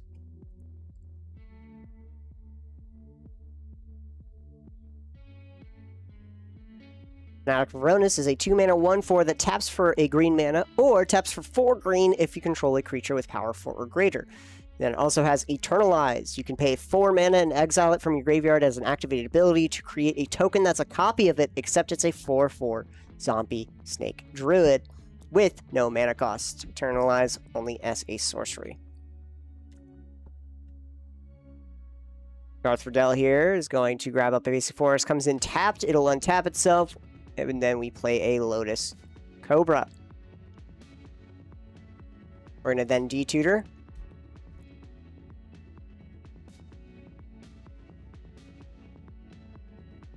We're going to move to combat and just deal some damage over to Big Jim.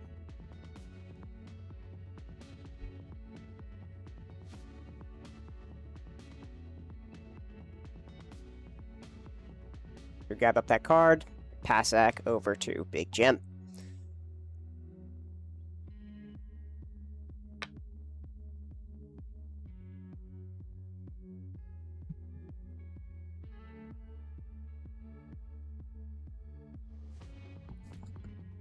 We're just going to play a bounce land and pass here. Azorius Chancery.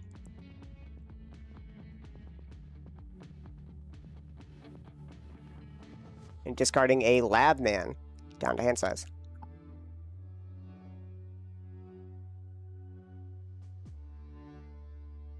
And Big Jim takes off the glasses.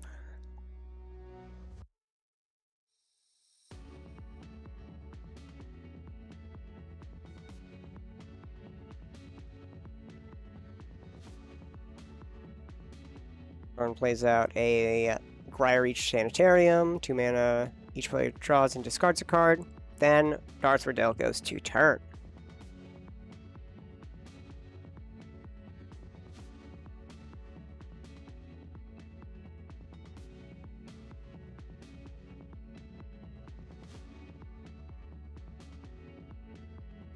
We're going to make a green and it untaps itself. Flow some mana and bounce it back. 2 colorless in the green. We're going to play an Ashaya for 2 more mana. Saw this played last game here, trying to go for the win. And we pass at the turn with only the Ashaya on the field.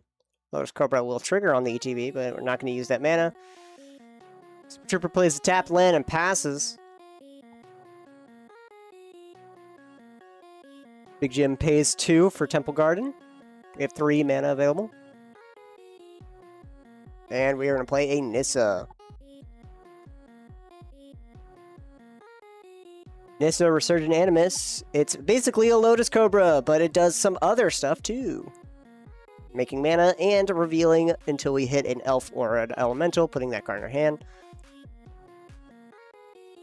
Thorn's going to end step, play out Yeva.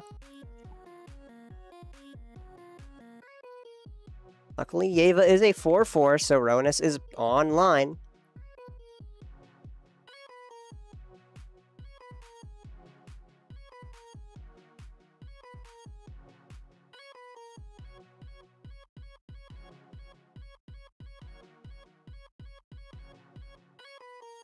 Thorn passes the turn. Everything's at instant speed now, so he's going to be playing on everyone else's turns.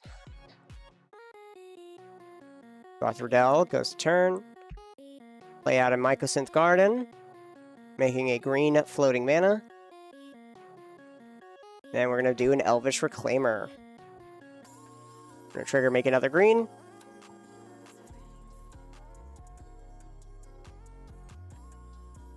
+2, as long as there are 3 more land cards in your graveyard, and then 2 tap, sack a land, search for a land, put it on the battlefield tapped. Can't quite use this ability yet.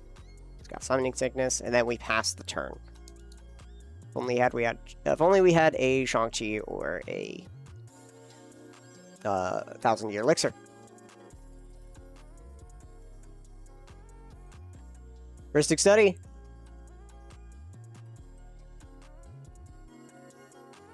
Darth Riddell in response.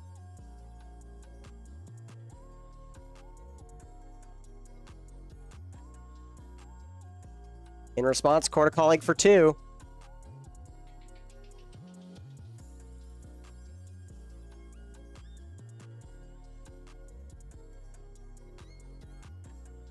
Thorn might have a response to this.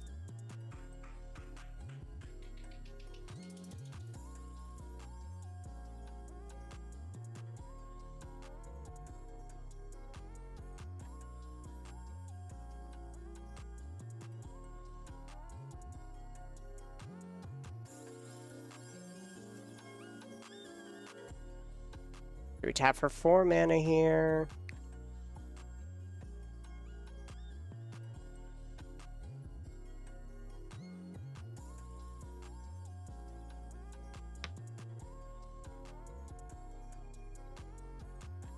And we're going to Archsteward's Charm in response.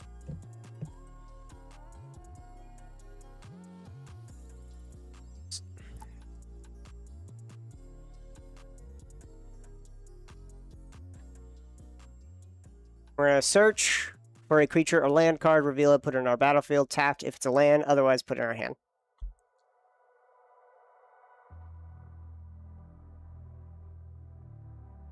Could grab our Cradle here, but it does just put it on it does put it on the battlefield tapped.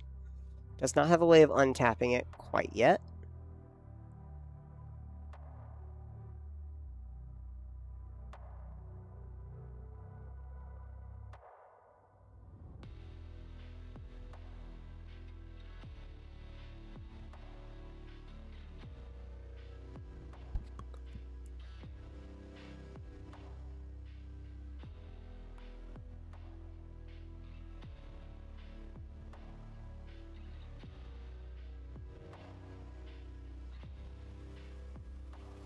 We're going to try to find something to stop this Court of Calling.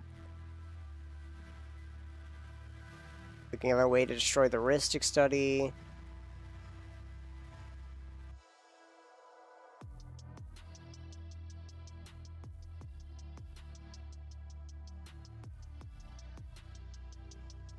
We'd have 4 mana. 6 mana after that.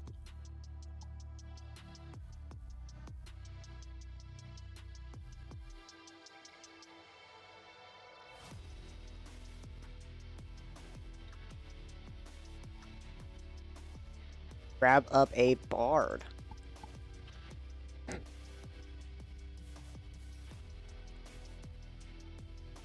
Isan.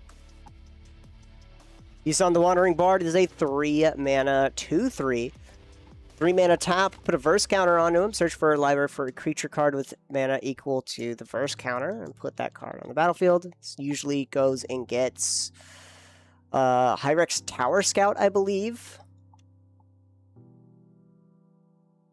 Nope, Hyrex Tower Scout is 3 mana. Never mind. We're then going to flash out the Yisan for 3 mana.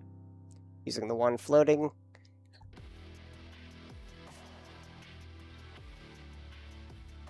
And then we flash out Finhorn Elves. We're just trying to cast a bunch of cards here before Rhystic Study resolves. Then we're going to go back to Court of Calling.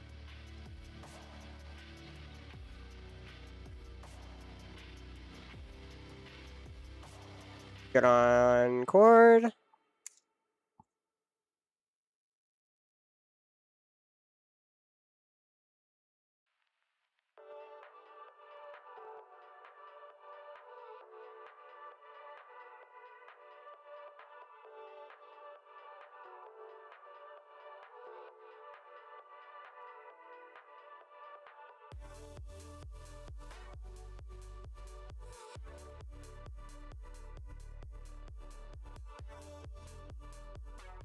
So we're going to search for a 2-drop here. Are we getting maybe a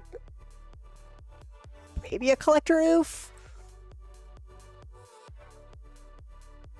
I mean, if we're giving Super Trooper a whole bunch of cards, we might as well cut him off of his mana.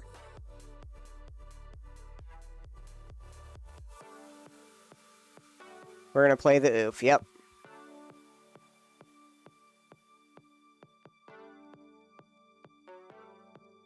Trigger, we're going to make a green man off of Lotus.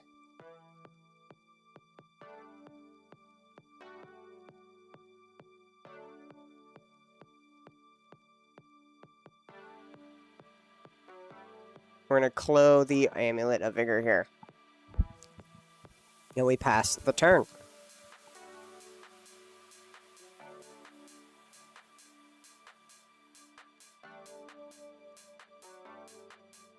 And then Trooper passes the turn after a heated Heuristic Studies deck. Back over to Big Jim. We got Nissa. Not too much of a artifact player. I know True Lane is a creature-based deck here.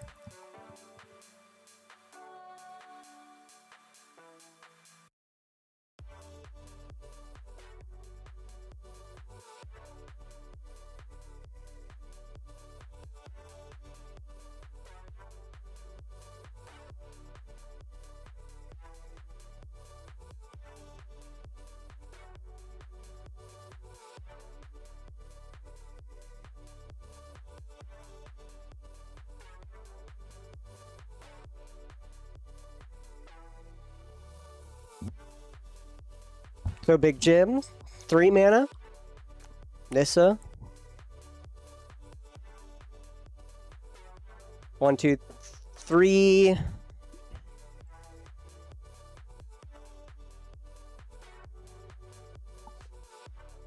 Make 3 mana. White, green, blue.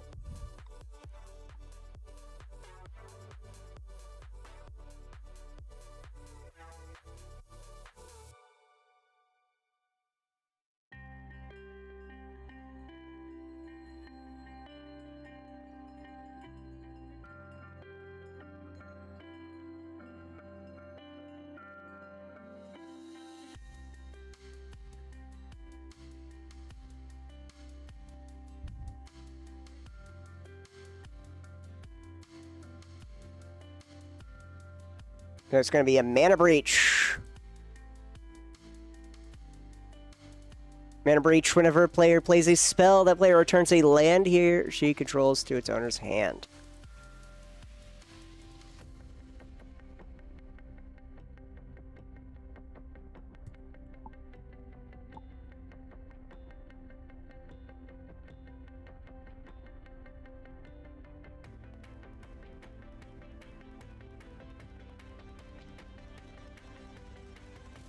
And yep, just the Mana Breach and pass. So every spell cast, we gotta return a land we control to our hand. Very painful one. Works with Big Jim because Big Jim plays lands with True Lane. Whenever you cast a creature spell, draw a card, put a land from your hand on the battlefield.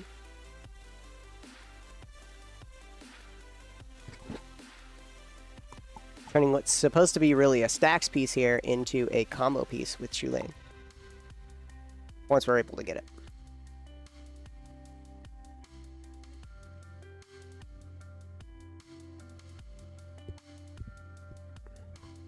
And then we pass the turn.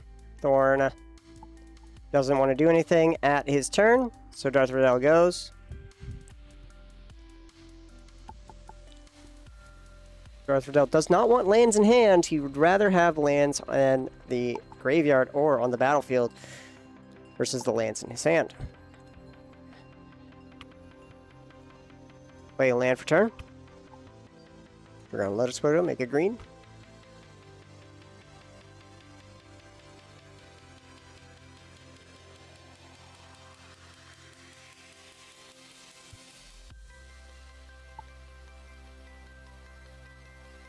We're going to flip 2 colorless here. This is a bounce land.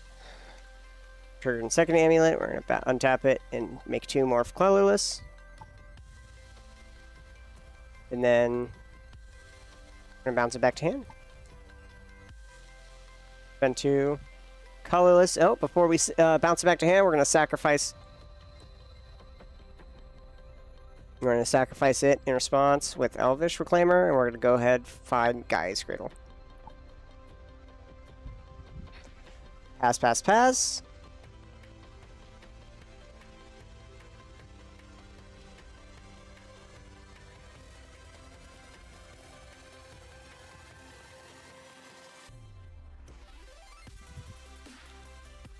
Where's our Gaia's Cradle?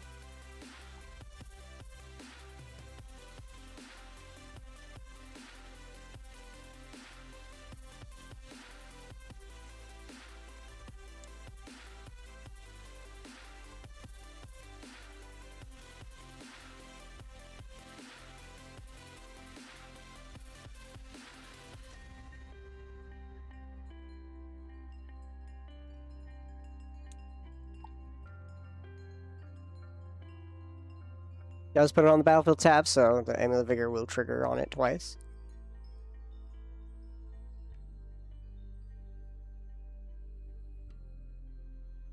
Ooh, Deserted Temple instead. Trigger wants to untap it, floating 8 colors. Then another one, we're gonna pay 1 and untap the Elvish Claimer. And then using the 2 colorless, we're gonna tap the Elvish Reclaimer to sacrifice, I'm assuming, a forest?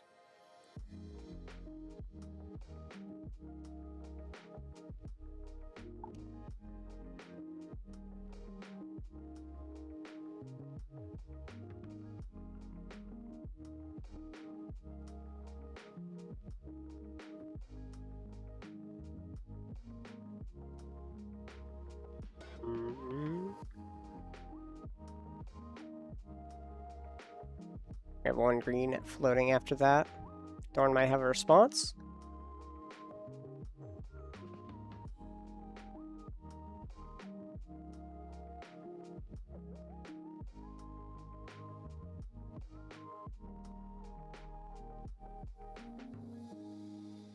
We're going to sacrifice the Deserted Temple itself.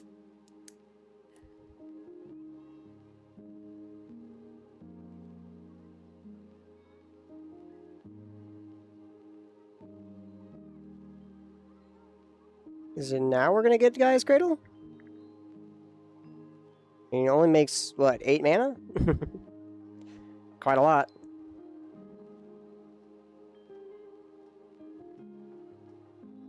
You also start getting Lazotep Quarry.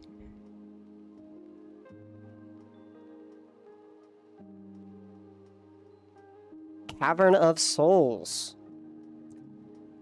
Naming Elemental, I'm assuming.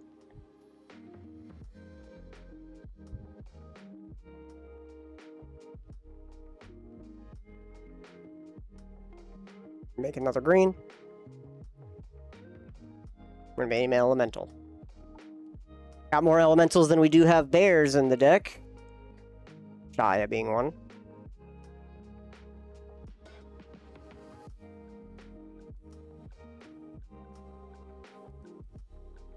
Using 2. Gonna be for uncounterable green mana for elementals.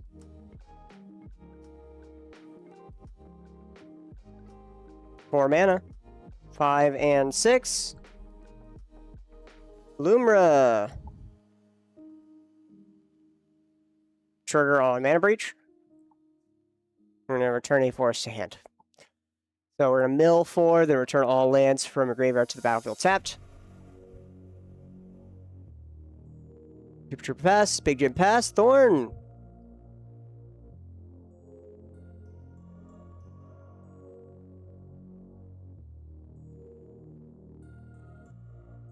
Thorn takes 2.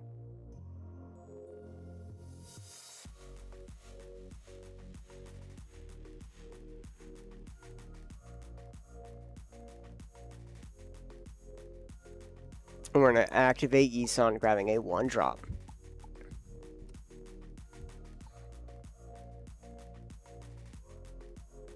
So first counter's put onto it. Let's go grab that 1-drop, put it onto the battlefield. We have not cast anything. It's going to be all. This game is going to be all about avoiding that mana breach until we're able to destroy it with something like a Reclamation Sage, or maybe Super Trooper has some type of bounce spell that he can sacrifice a land for.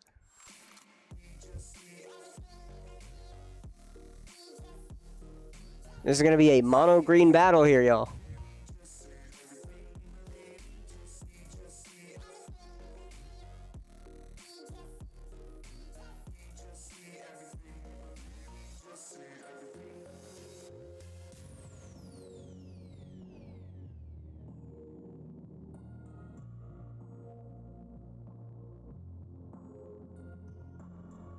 I'm going to put a Wirewood Symbiote.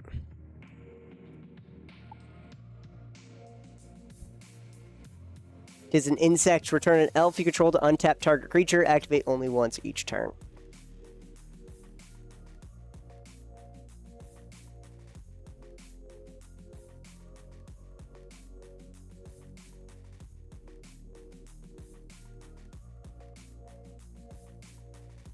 Passing it back with Loomer on the stack.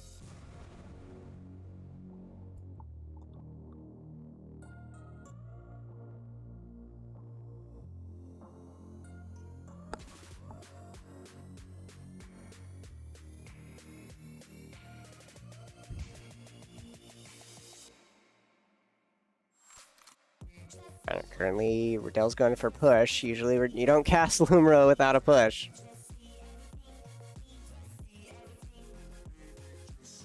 We have a way of untapping Yisan.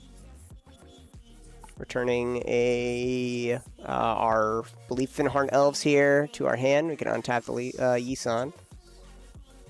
Is that Llanowar? That's Finhorn. Yeah, that's Finhorn. ETB. We also have a trigger off the Loader Grove.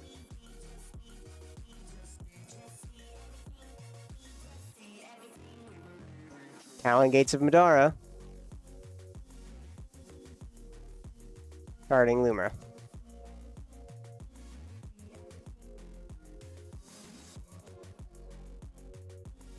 Alright, so Lumra. So Lumra is phased out. I'm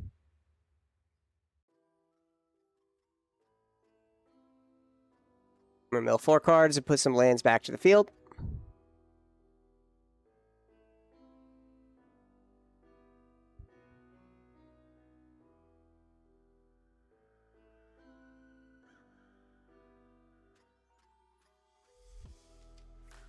Five green. No Lumra on the battlefield either.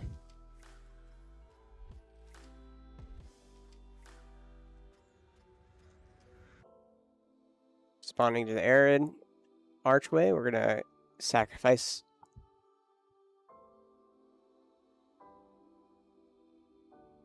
the fetch.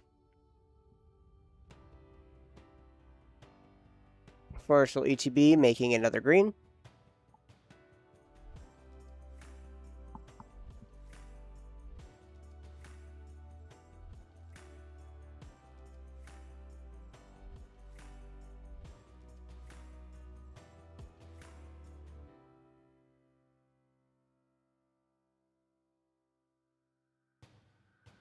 We're going to float all the mana from the first untap here.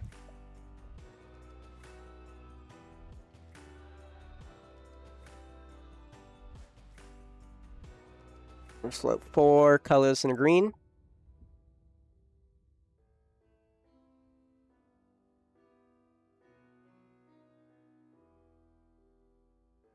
We have 4 colorless. So that's 8 green and 4 colorless. In response,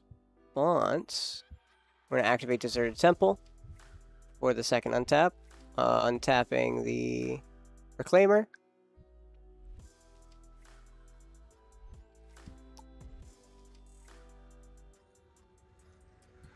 Secondary untap, we're going to resolve.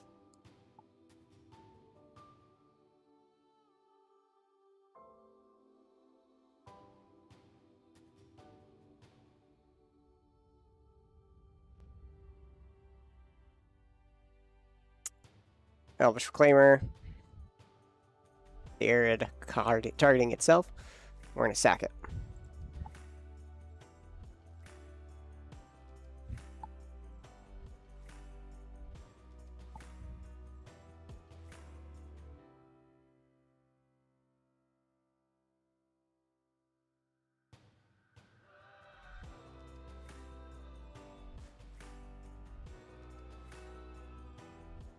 Oh, crap. Arid Archway does not target, unfortunately. Just return a land.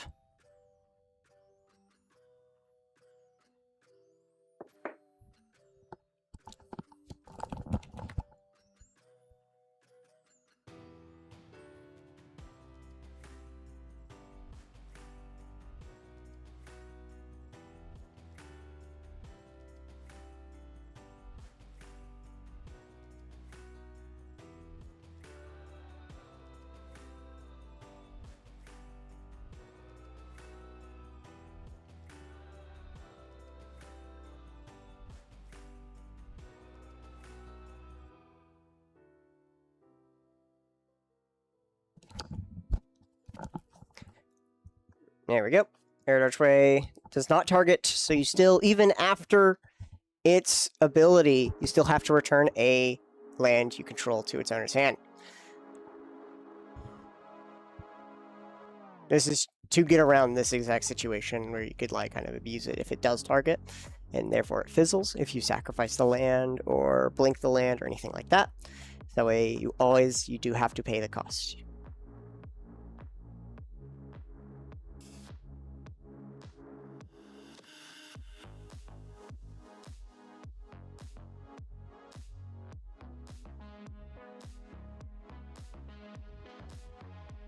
So we're going to then, of course, grab up another land here. Kraken and Urza's Cave. Grabbing up another land. This is the Landstorm here. We're going to take a closer look here at the board state.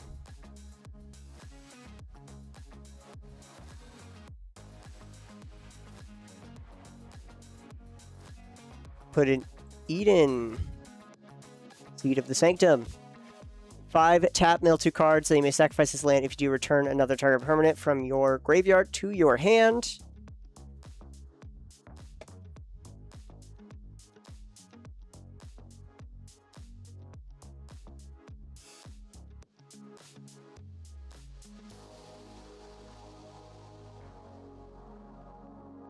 Need to be make another trigger.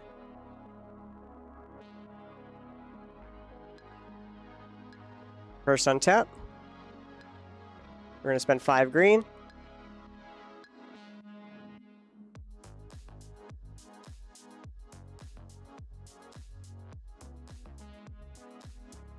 Pay the 5. We're going to tap, mill 2 cards. We're going to mill a Sowing Mycospawn and a Lotus Field. Second untap. So you're going to pay more 5 mana into Eden in order to mill 2 more cards. It is a then you may sacrifice when you do return a thing. So we choose not to sacrifice Eden as we don't have it.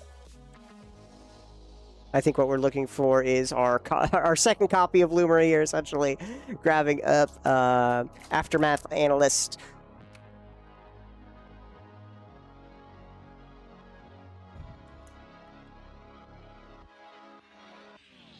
I'm going to untap our Elvish here with our Desert.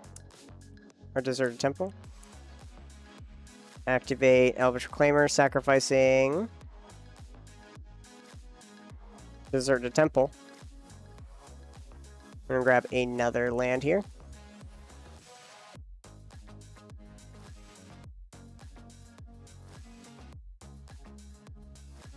We're going to grab a Gaia's Cradle here. We need more of the mana.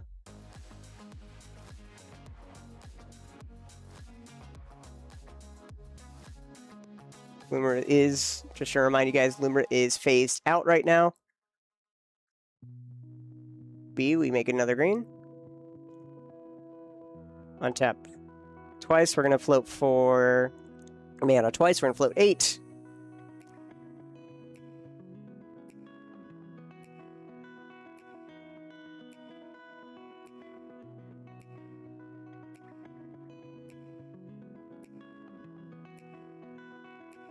Do we activate Eden once again?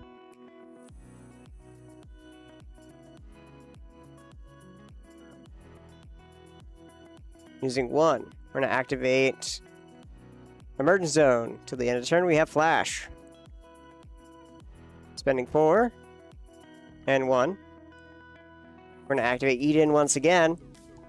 Milling 2 cards. And we may sacrifice Spelunking and Summoner's Pact. It's not a permanent. We're going to sacrifice Eden, though.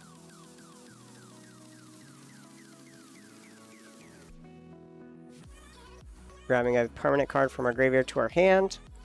Formidable Speaker. Yep, grabbing the Formidable.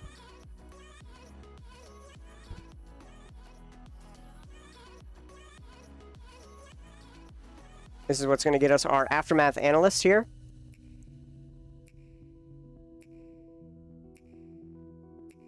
Autumn's Veil we're going to cast just in case.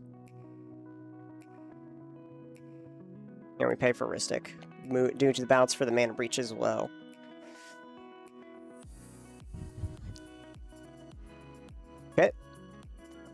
That resolves here. Then we're going to go to our...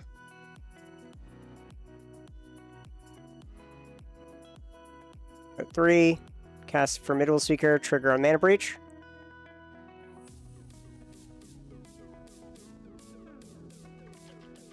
We're going to turn Gaia's Cradle to hand. And Ristic Study draws Sean a card.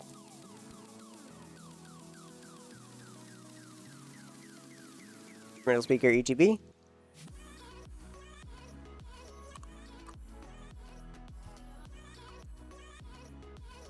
We're going to discard Gaia's Cradle.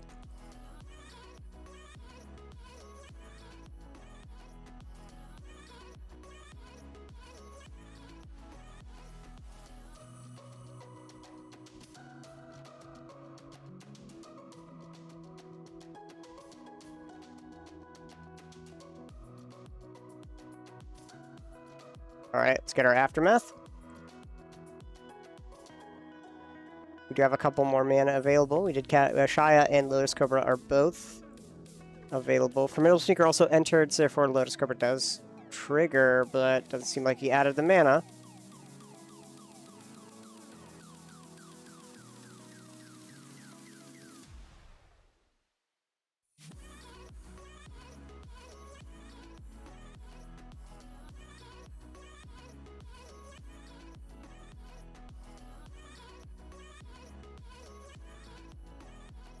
An Aftermath Analyst return some cards. We do need 6 mana for it, which we do have, but it's tapping out. And it's a bit risky.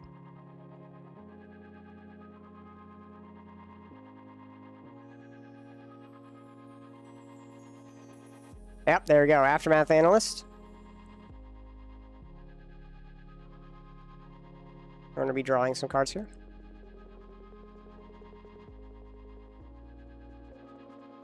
That's 2 for Aftermath. So when it enters, we're going to mill 3. We're going to return Gaia each.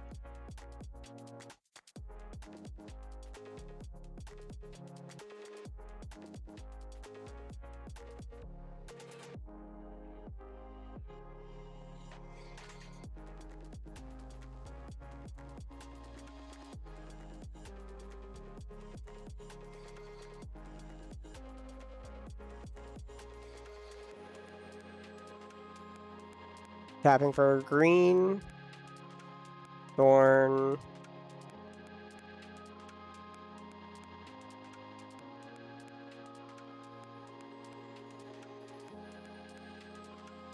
Has a response. Super Trooper said he can try to stop this if the oof wasn't here. We return it to hand as we float the green with Wildwood Symbiote.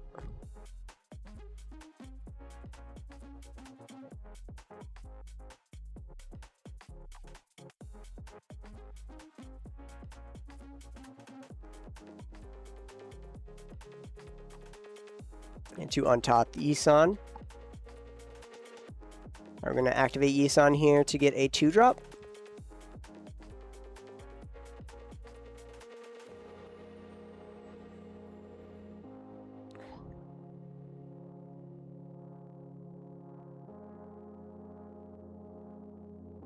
Alright, so Thorn is now able to go ahead and grab a 2-drop here. Something to hopefully stop oof.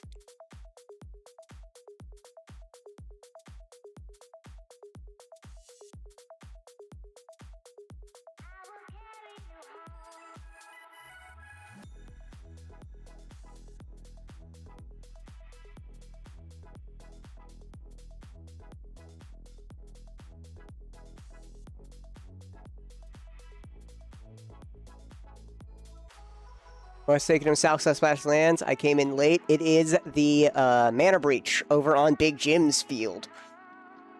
Mana Breach. Whenever you cast a spell, you must return a land you control to your hand.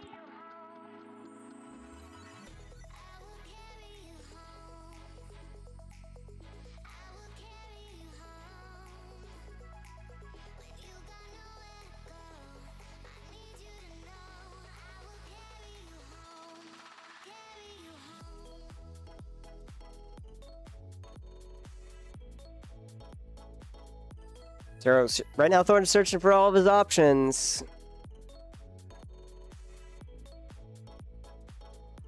Seeing what 2-drop he can grab. Nope. So we're just gonna grab up something else here. We're gonna pass on Aftermath Analyst. Aftermath ETB, trigger remake a green.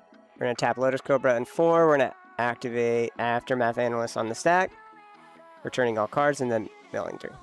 We're gonna resolve its ETB. Never mind. Alright. There you go. Mill 3. We're gonna sacrifice it and return all lands to the battlefield.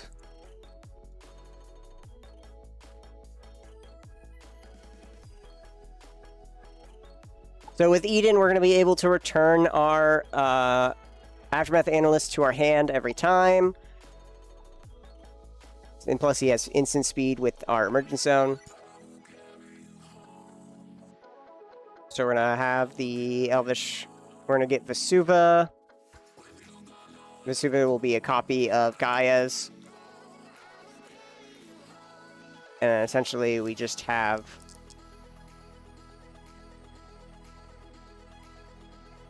And then we're going to, of course, get the Shifting Woodlands. So we're going to play it out here, though. We're going to make 9 green mana.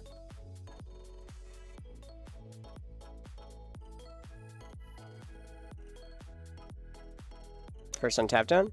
Second on tap.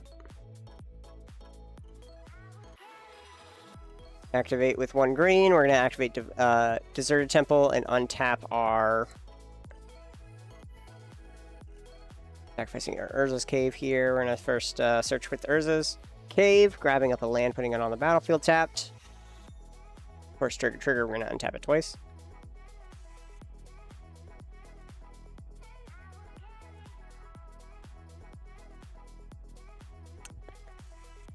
So first is Shifting Woodlands.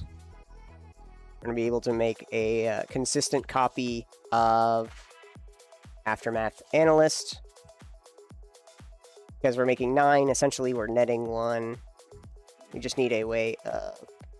So we have Delirium. We just need a way of sacrificing our lands a bit more consistently. Need to be able to not cast things at the moment. Spend 4... to activate Shifting Woodlands.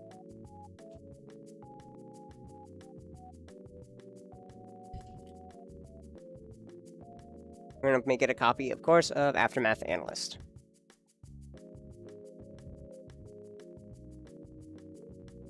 Second untap trigger on the stack. Day 1, activate Deserted Temple. Untap the Elvish Reclaimer. Using 2 green floating, we're going to activate it. We're going to sacrifice our Sanctum. Find another land. I believe it's Vesuva this time, and it'll come in as a copy of Gaia's, or... Oh, Thespian Sage instead.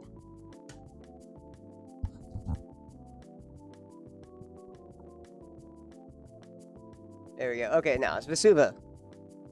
Going to enter as a copy of Formidable Speaker. Formidable Speaker is a land at the moment because of Ashaya. It's going to ETB. We may discard a card. We're going to float a green for sure for the landfall. We're going to discard.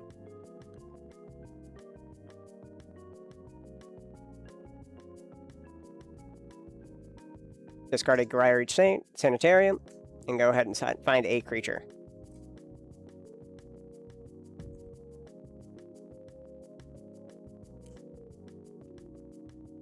Need something to sacrifice lands to.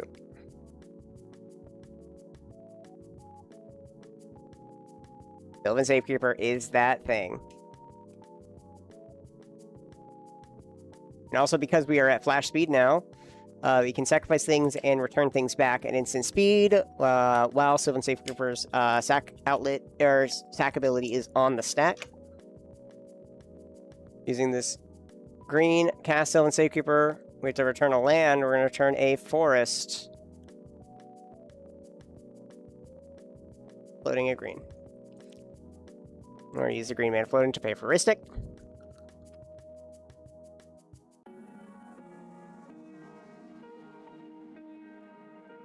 We have Mental Misstep, can't be countered. Taint Effect, you can find Solitude, it's not a counter.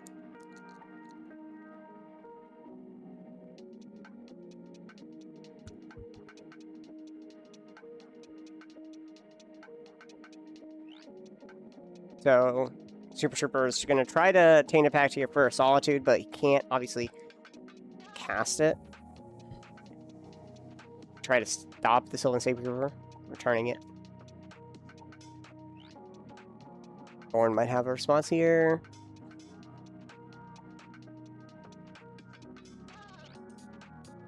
Turn a forest, untap something. Fanatic of Ruinous. Got Scrib Ranger.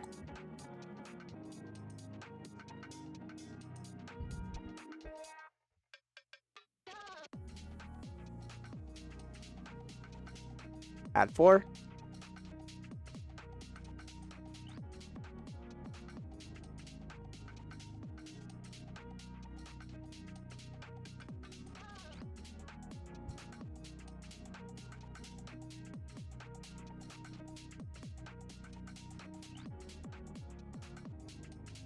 And Thorn has nothing. Sylvan Saber comes into play. Now with this, we have a way of sacrificing the land, and then constantly pulling back with Shifting Woodlands.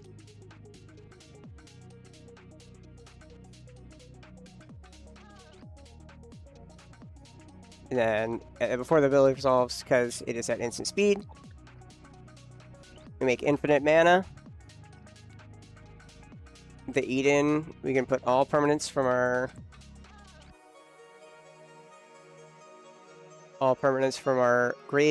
deck into our graveyard, and then returning our lands. And then we're going to end up with a desert.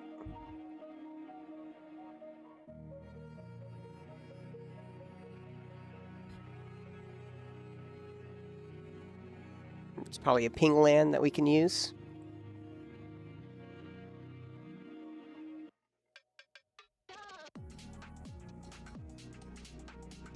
Sunscorched Desert keeps the sacking and then returning and then dealing infinite damage. And getting Sunscorched.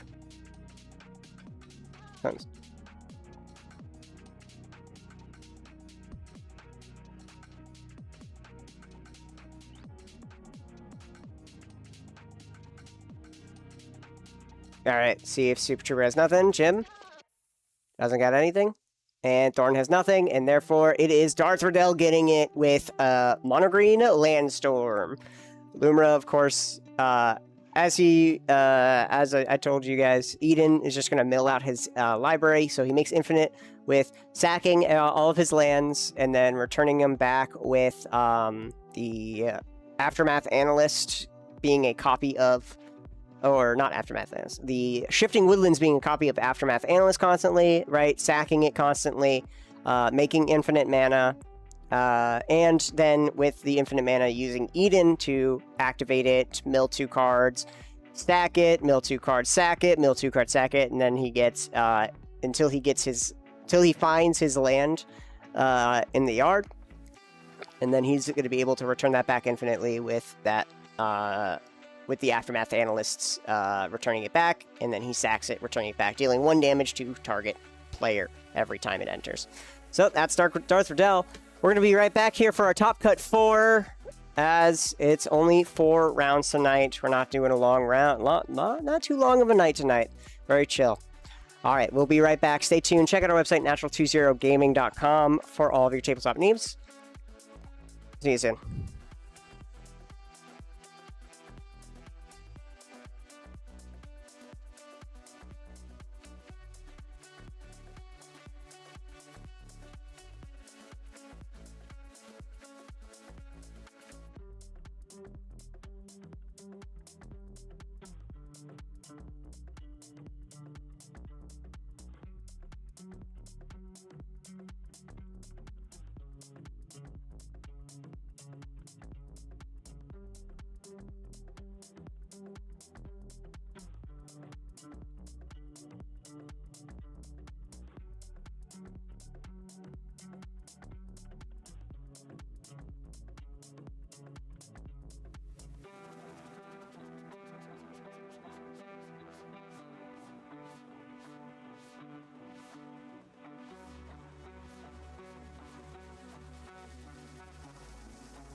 to be sure.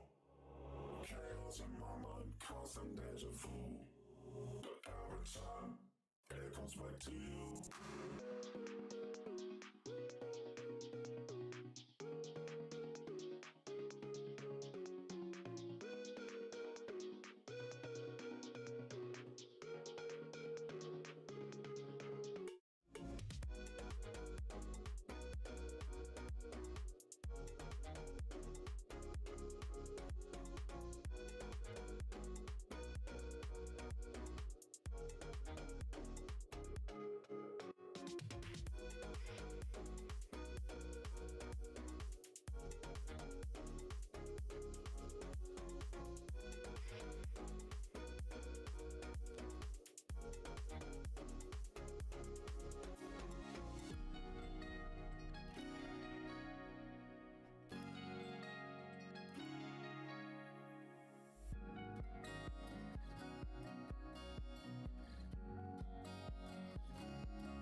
Alrighty, everyone. Welcome on back to finals of Thursday Night CEDH at Nat20 Games live in Las Vegas, Nevada. Let us choose the winner of last round. It was Darth Riddell, as we saw. But Darth Riddell is not here, as we're going to start up predictions for finals. Who will win the finals? As we got Derek the Machine. We see Derek the Machine here today. It's very interesting to see these players. We've not seen any. I see only Lurch here. And Lurch was the only one that didn't know he was going to be here. I had to go over to the bar and grab his cards to shove them into the room here today. We got Troy, Silent Assassin in seat 2. Didn't see him all day today, but of course playing a zombie Lady of Scrolls. The Fair Lady. Chris Lord of Smoke. Showing the smoke with Celestial Toymaker. And then lastly, we of course got Lurch, like I said earlier, playing Timna Thras, the only person who's won on stream, surprisingly. We're going to start up a prediction. It's going to be finals. You guys have 10 minutes to put in the predictions. Put them in now. Put them in now. Welcome on back. Welcome on back. As we get things going. How's everyone doing today? Drake the Machine on Norman Osborn Green Goblin. Grixis Shell.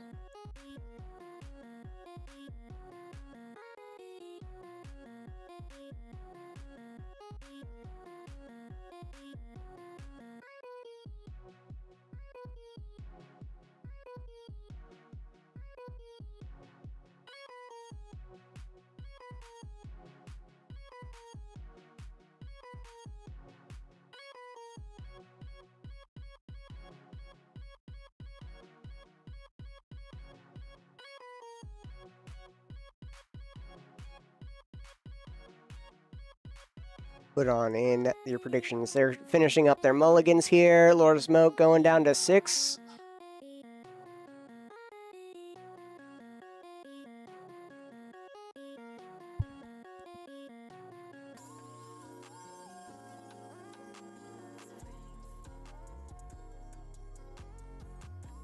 Troy's going down to 5. That's painful.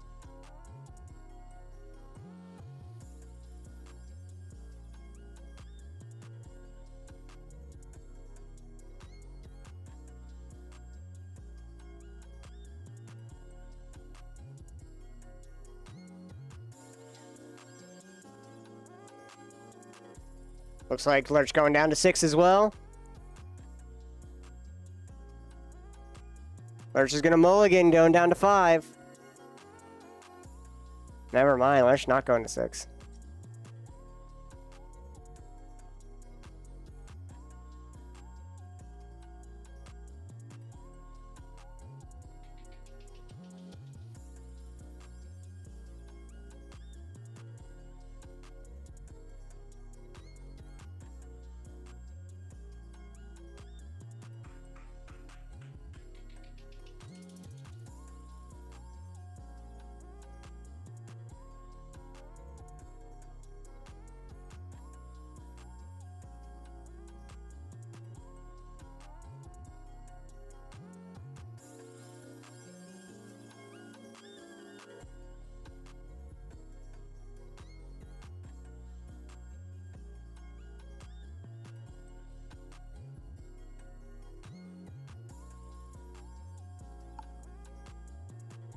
All right, Lurch going down to 5 here.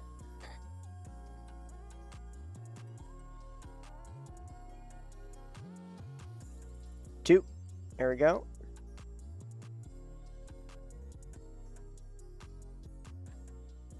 Okay, now we're good. Spread out that hand, Lurch. Spread out the hand, Lurch. Spread out the hand, Lurch. Card count. 5. Derek's at 7. Derek's at 7. All right. Good luck as they're going to be starting us out. Gemstones. No gemstones. Derek's going to start us out with playing a land, shocking it in for, and a LED, and a fish onto the board. And then we also get out a Mox Opal. Oh my word. Almost dumping his entire hand out here. Absolutely crazy. Did he pay for that water grave? He did not. I'll pay for it for him. Troy the Silent Assassin. Plays just out a Soul Ring and moves over to Chris, Lord of Smoke.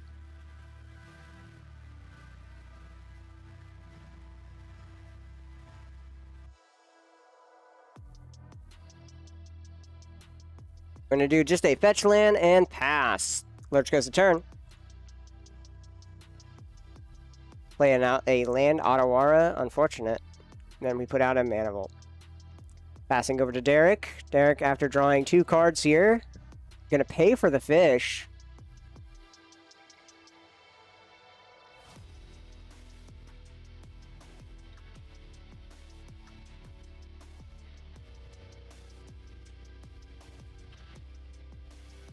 Derek plays out a Mox Diamond, pitching a Cavern of Souls, and then for 2 mana, we put out Norman Osborn.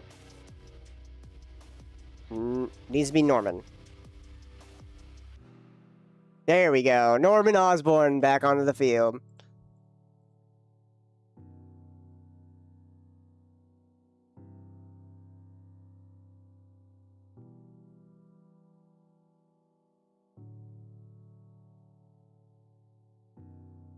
Gilded Lotus. Derek has a trigger. For 3. Metamorph. That's a creature, so it does not trigger. We're going to have it make enter as a copy of a Gilded Lotus and pass. Back over to Chris. Chris is going to fetch and put a Under City Sewers onto the battlefield. This is a Surveil land, so we're going to look at the top card of our library. Gilded Lotus is a 5-mana artifact that taps for 3. 3 mana of any one color.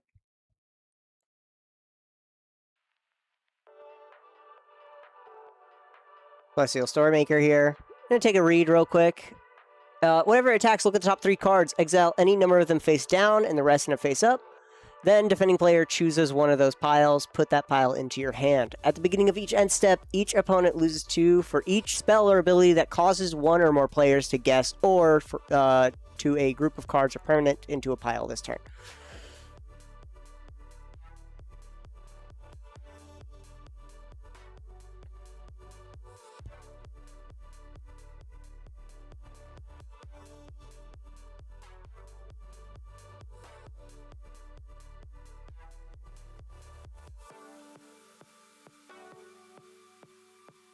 We're going to play a Command Tower and pass.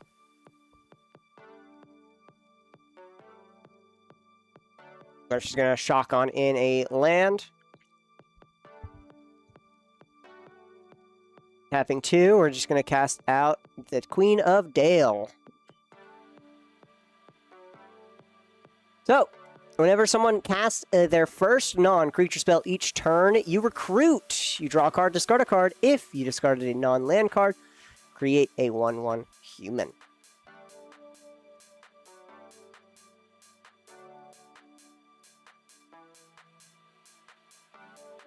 Back over to Derek. I'm going to swing 1 over at Lurch.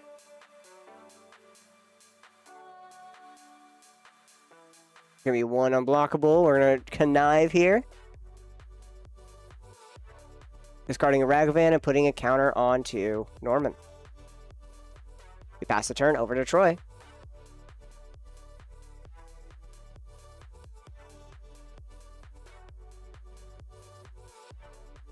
Play out a land, and we're going to cast out a Zami. And we pass the turn. Oh, no, we're going to draw a card first. Thought you said pass. Ooh, in response, we're going to Fairy Mastermind. Troy's going to draw. Derek's going to draw as well. And then we're going to play a Trinket Mage.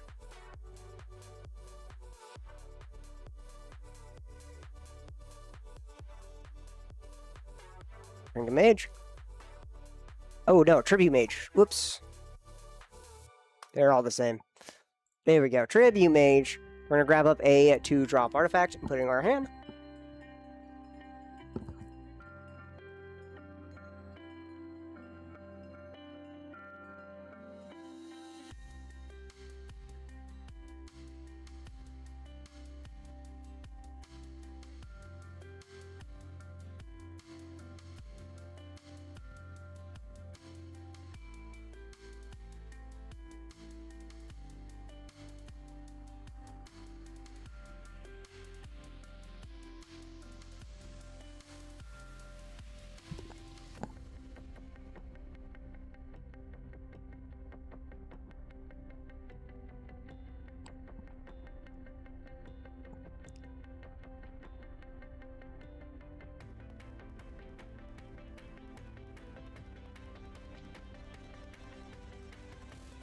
Alright. Grab up a 2-drop. It's going to be Agatha's Soul Cauldron. Agatha's Soul Cauldron. Tap, exile a card from a graveyard. When a creature card is exiled this way, put a counter on each creature, on a target creature you control. Then creatures you control with counters on them have activated abilities of that exiled card. And then you may spend mana as those mana of any color to activate abilities of creatures you control. We're going to tap our second Gilded Lotus. Have a floating one. We're feeding Derek here a lot of cards.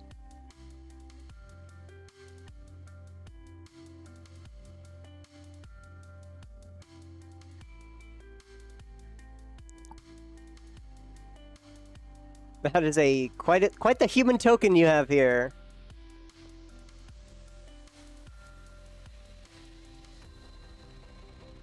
We're gonna tap the Trinket Mage, draw a card. Tribute Mage.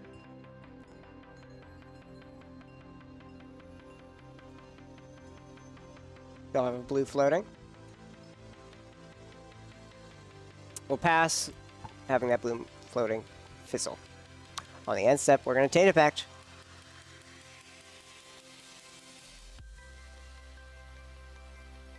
What are we going for here, Chris? We're Tainted Pacting on an end step.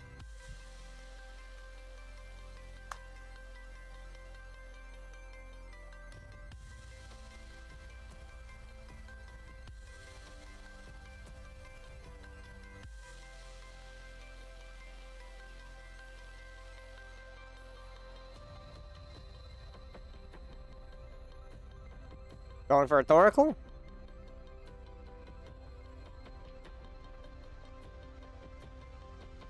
I say moving my playmats all which way.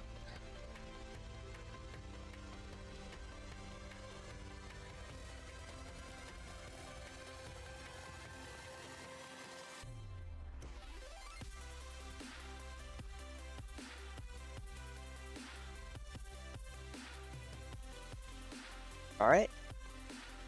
Tainted Pact going.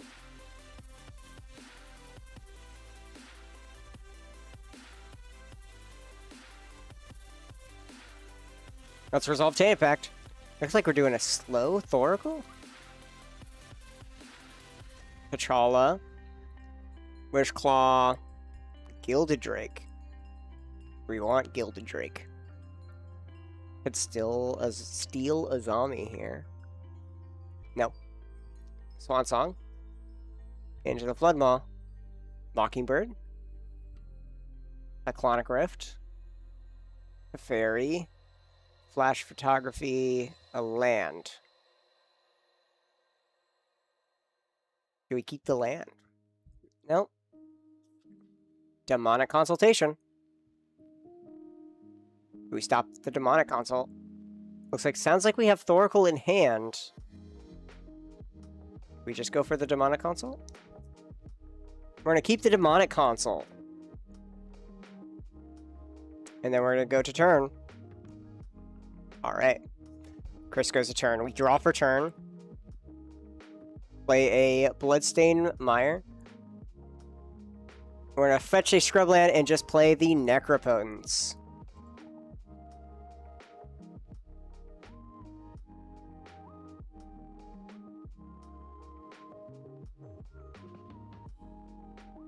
We have Tutor.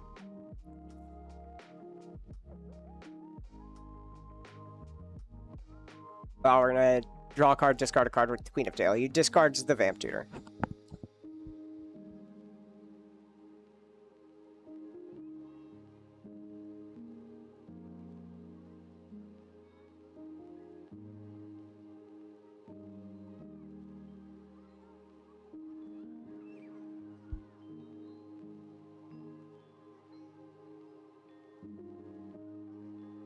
Gonna show a Forest Derek's gonna counter the Necropotence.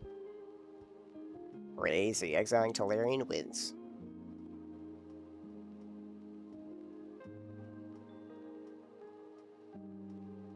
Arch is gonna real quick draw a discard. We're making a whole bunch of tokens here.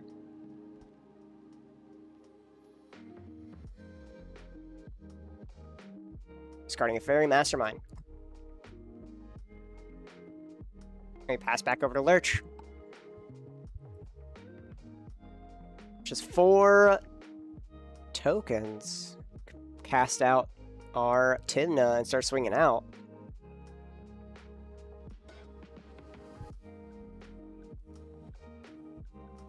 We're going to start our turn by fetching.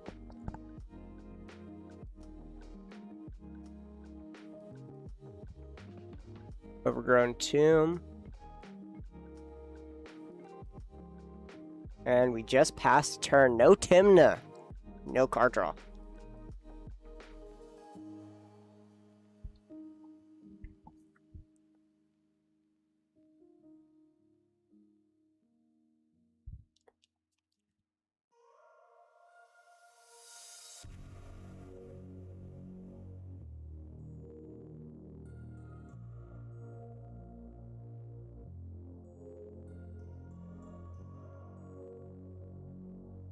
Back over to Derek. 5 mana, 4 mana available. 5 mana if he plays a land. Take a closer look. Yep, that Urza Saga is on 2.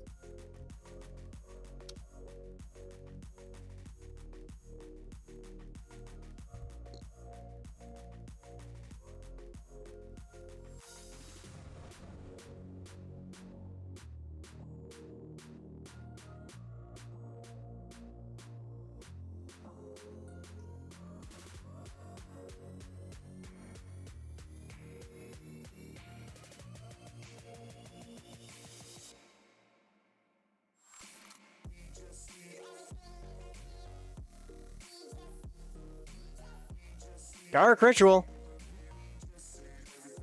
Looks like we're jamming.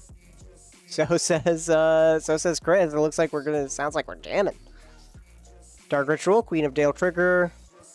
Draw a card, discard a card.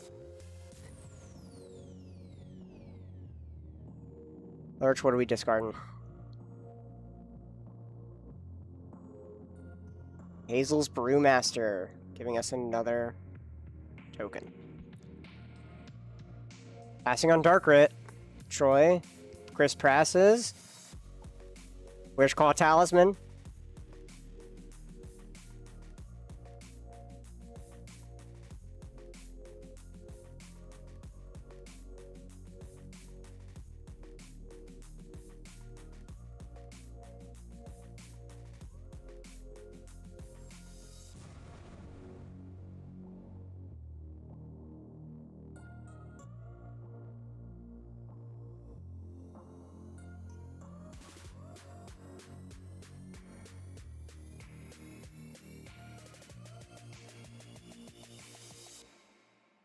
Deciding who this Wishclaw is going to be going to. So it looks like he's going for a value Wishclaw.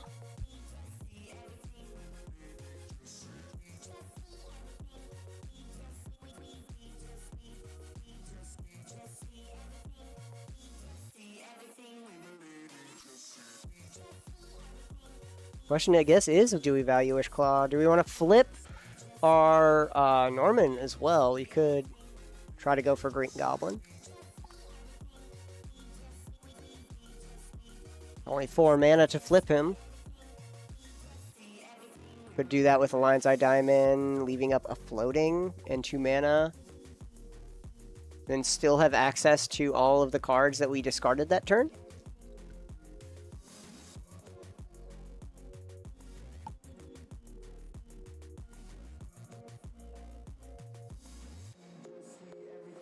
Because it's a static ability, it gives mayhem to all the things, so it just cares on if we discarded it.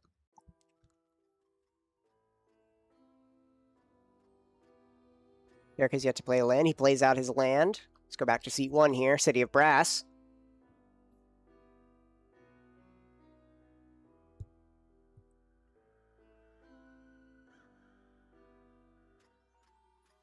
One, two, three, four. We're going to flip Norm.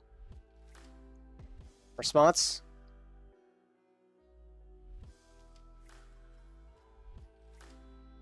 He's a 4-4, flipping over. Right now he's a 2-2 with the activation on the stack. Lurch, do you have a response?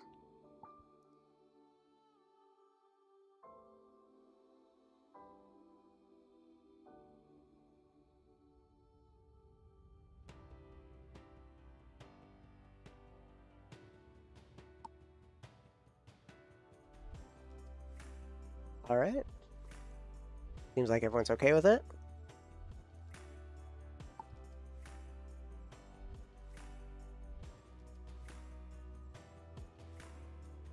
We're gonna crack for 3 red, and we're gonna try to wheel forge on here.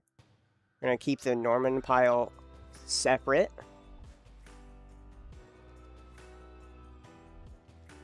Show what we have here, and we don't see it. He doesn't put it on camera.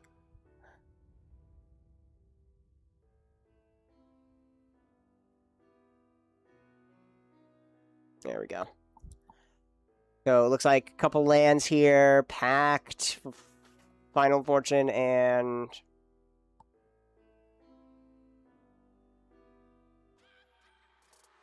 we're gonna cast wheel. With for 1 red because it costs 2 less. Is everyone okay with wheel? Packed. Packed against that Orcish Bowmaster.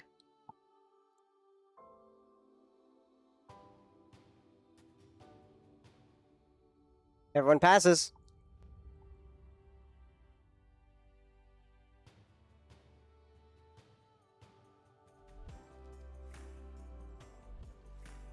Derek's gonna draw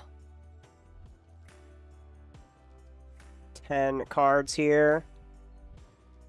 Because of Fairy Mastermind, Chris, Lurch, and Troy all each draw technically their second card in that turn with the Wheel of Fortune, so Fairy Mastermind will trigger.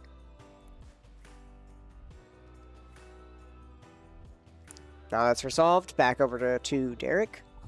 He has 2 red and a City of Brass. He just needs an Underworld Breach.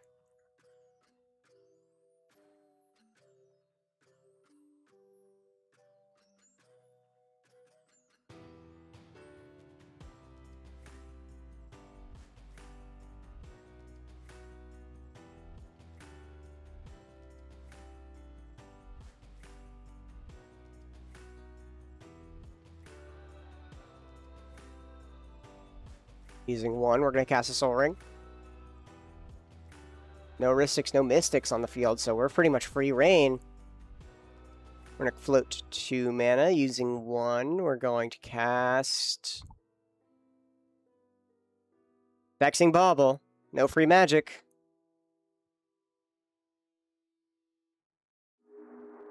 Bauble, Troy passes. Chris?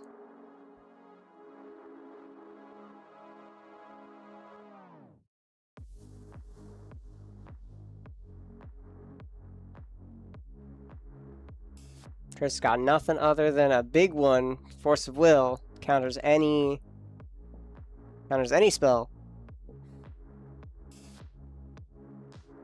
Which doesn't seem happening. We're gonna do Force of Will on the Vexing.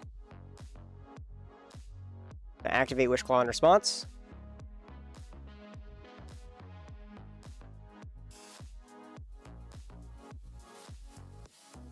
Lurch is gonna grab it.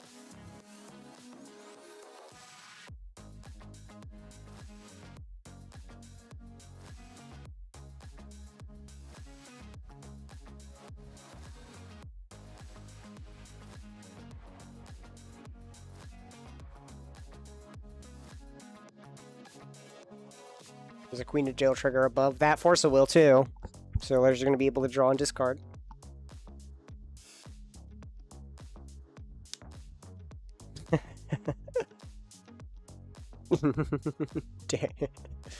Chris putting out funny little card. Pulling out Sadness on this deck. There you go. Sadness on the stack. It's a little frog. Little frog on a lily pad. Very cute. And on Lurch's field, take an action, Bozo. He has those funny little cards.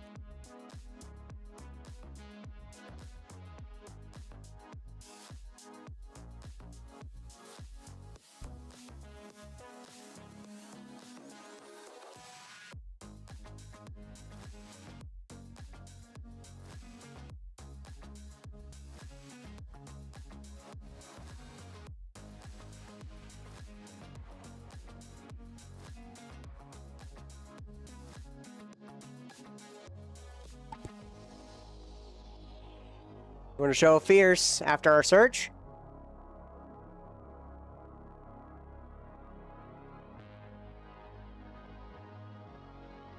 We're going to force is countered.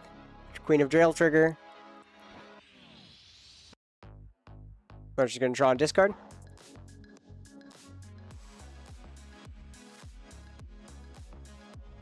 Taro is discarded. We go up 6 humans. I'm gonna cast Bobble once again. Bobble's back on the stack. It's gonna resolve.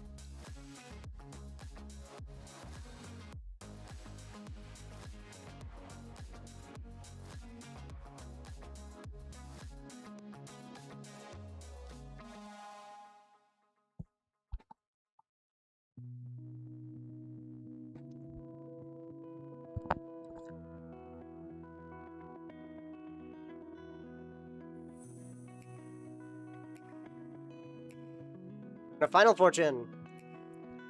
Take an extra turn.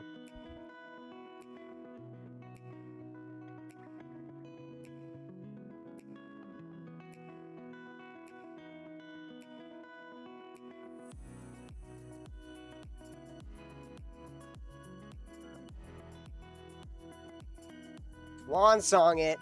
Derek, it's countered. That is Derek's turn, pretty much.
All right.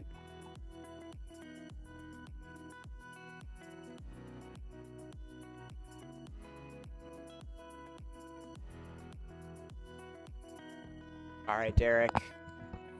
Pretty much tapped out. No more land. At least we can swing with Green Goblin, I suppose.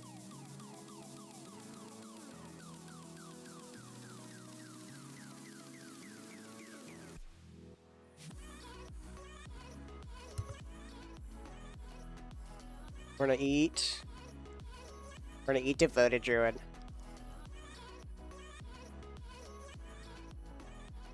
Given our creatures +1/+1 counters, Devoted Druid's gonna give us our ability to tap our creatures for dorks.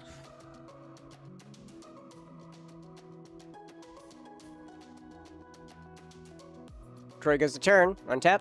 Keep. Draw for turn. All right, Troy. What do we got?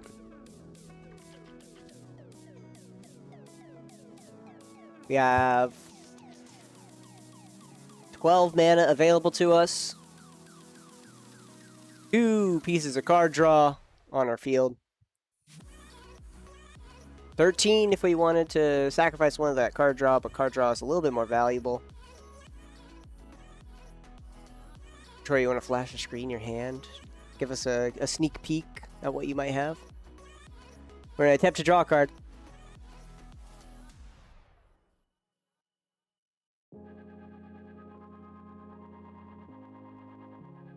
Trigger, of course. We draw a second card from Fairy Mastermind.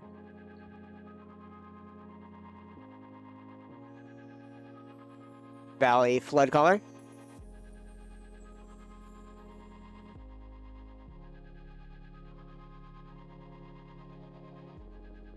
Looks like Troy might be going for a win with the Valley Floodcaller.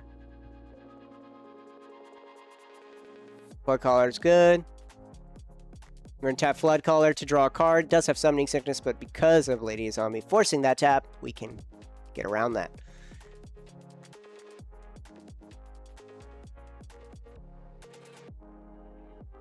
For 3 mana, casting the One Ring, trigger on Flood Caller. These,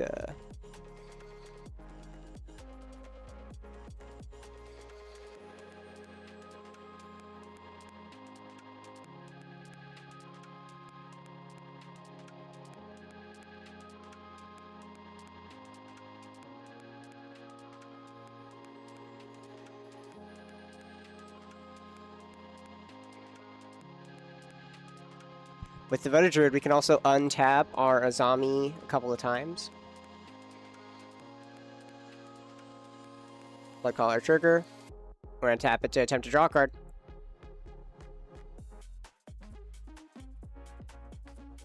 One Ring.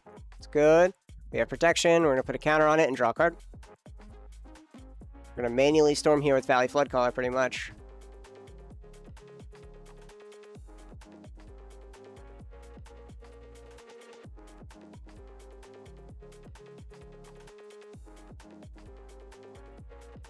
Four cards this turn, not even from the One Ring itself, just from Azami's powerful ability.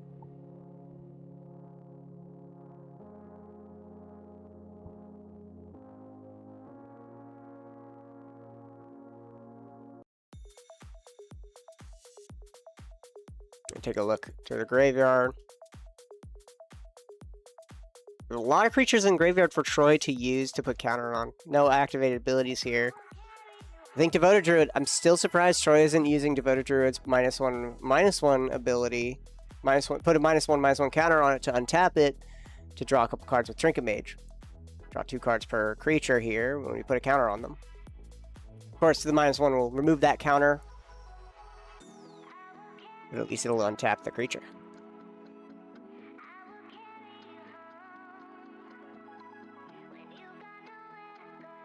Flood Caller also has +1/+1 until end of turn, and it's untapped.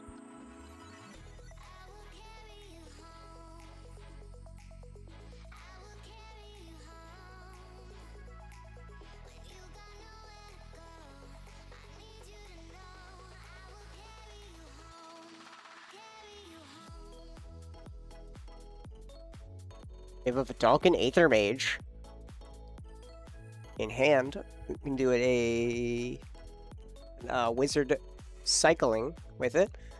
Grabbing up a wizard to put in our hand. I believe it's 3 mana with Vidalcan Aether Mage. Yes, wizard cycling for 3 mana. There's also Step Through, which is wizard cycling for 2 mana. I'm going to play a land for turn.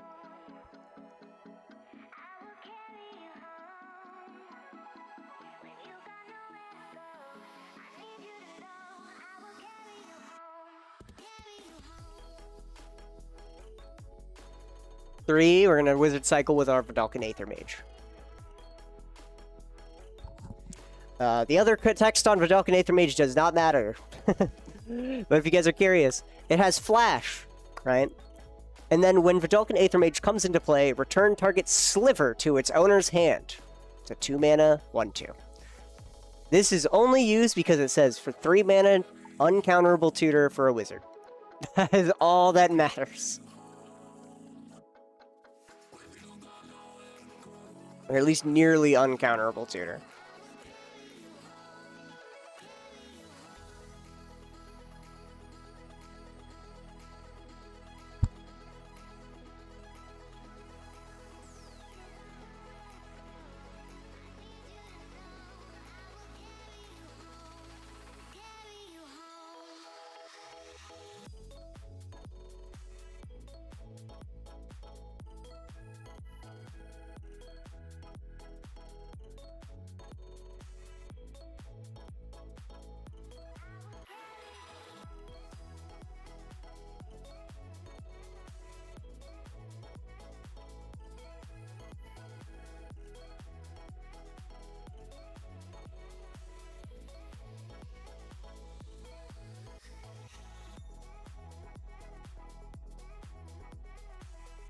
Right now, Trey's doing some math here.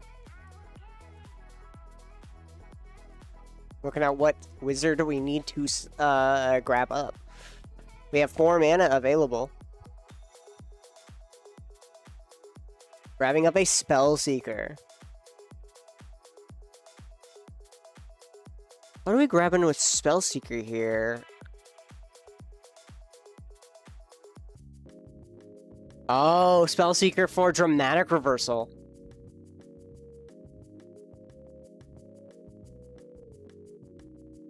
We're gonna make a green.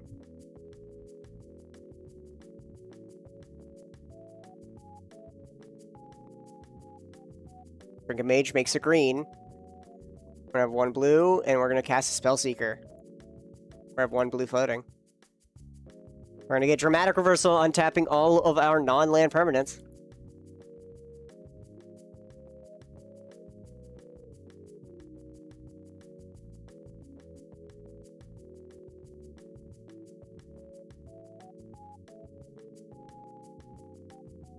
We need to draw 1 card with Spellseeker first before we cast Dramatic. We're going to finish up shuffling. Alright. Draw a card. Go ahead. Then Dramatic Reversal.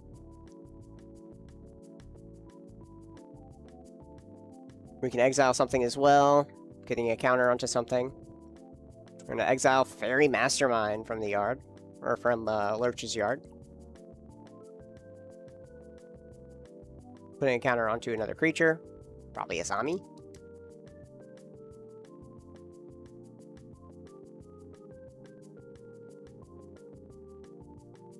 Yep, put it onto a Zami. And then we're going to cast that reversal. Looks like it's okay. No one has any responses, so we untap. Don't forget about Soul Ring. There we are. And then there's also another Flood Caller trigger, but he unfortunately missed it for untapping all of that. We're going to tap to draw a card with Spellseeker. Tap to draw a card with Flood Caller. Tap to draw 2 cards with the One Ring. Did we get there?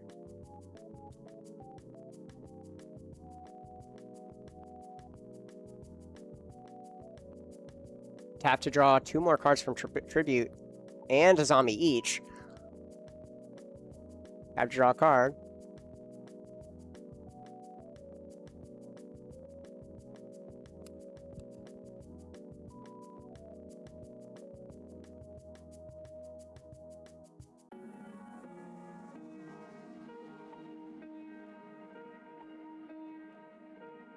We're going to use Devoted Druid to untap a Zami.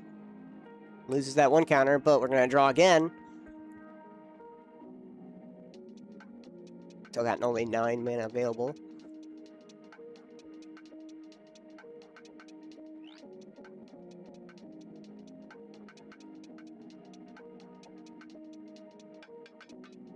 Try to exile another creature from our yard here. Maybe exiling Vidalcan Aethermage. Casting Mox Opal, trigger Flood Caller.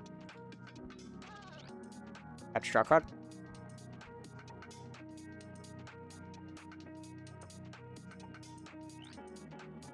We're going to do it again with the casting. Bauble is going to counter all these free cards. But we do get the cast trigger at least.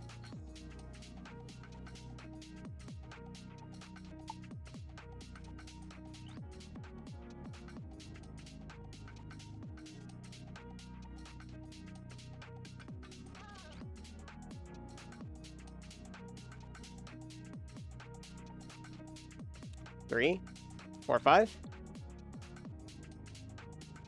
Transmute, Muddle the Mixture. We're going to leave up 1 of each floating. I'm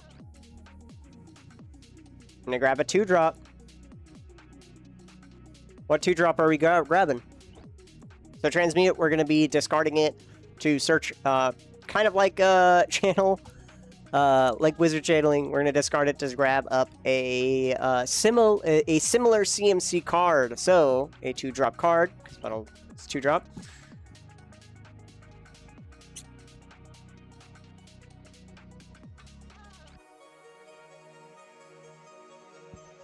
So we need a 2-drop.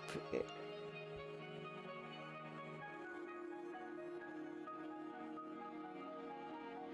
think we might be grabbing a transmute artifact.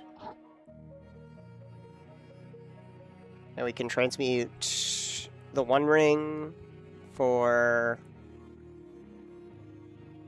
something.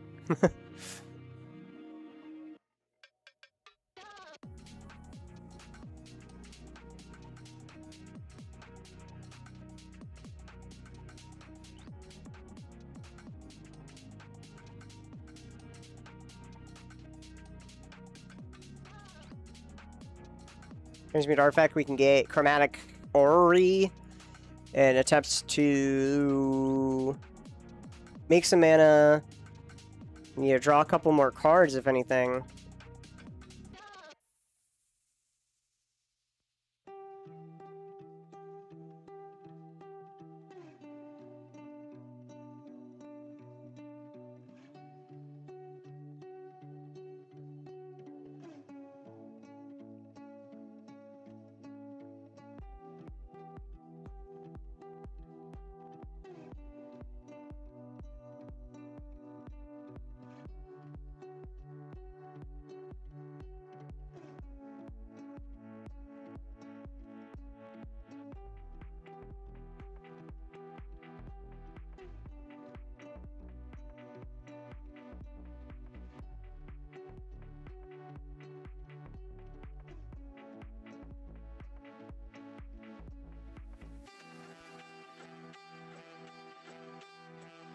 Or is really going for something.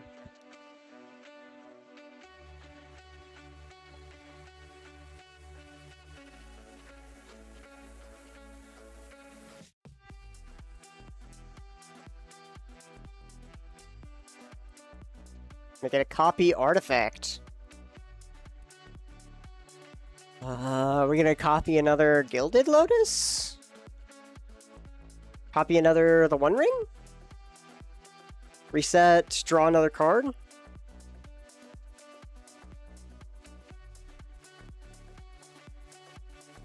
For 2 mana.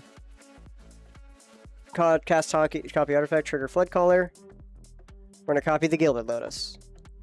We're gonna tap the Valley Flood Caller to draw a card.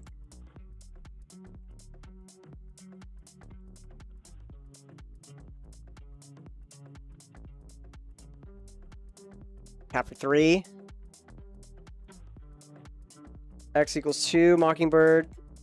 Well, technically X equals 3. We a copy of Flood Caller. Tap to draw a card. There we go. Now we have 2 ways of drawing cards every card draw. There we go. To try to get what he needed. We got 4 mana left here with with Tribute Mage.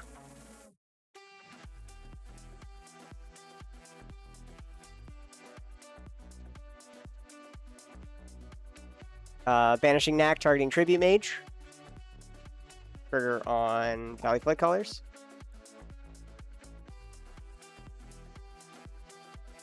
Draw 2. And second Flood Caller trigger.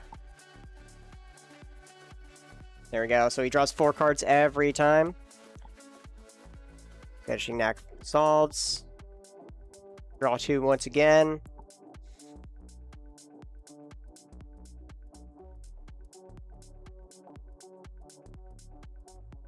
Tap, bounce Soul Ring back to hand.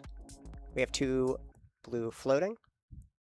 We're going to use 1 to unflick. We have 2 blue. We're going to use 1. Cast a Soul Ring, trigger Valley Flood Callers. Untap, draw 2. Second trigger, untap, draw 2. Untap, and then we wait for Soul Ring to resolve here. There we are. Surprised he didn't target the Valley Flood Caller here in order to bounce the Soul Ring back. Because he can make infinite colorless and infinite card draw. Very surprised.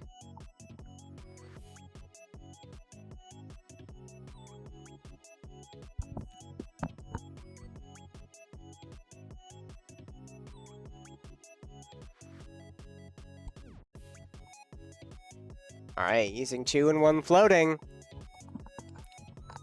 Troy, how do we win here? Bounce the Soul Ring. Use the colorless. Triggers. Draw 2, draw 2. Now they're back to being tapped.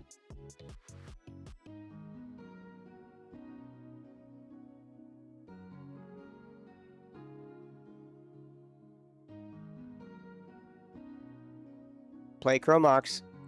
Trigger, that's to draw another 4.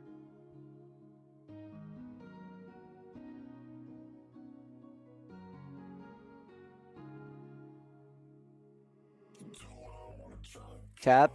Float 2 more mana.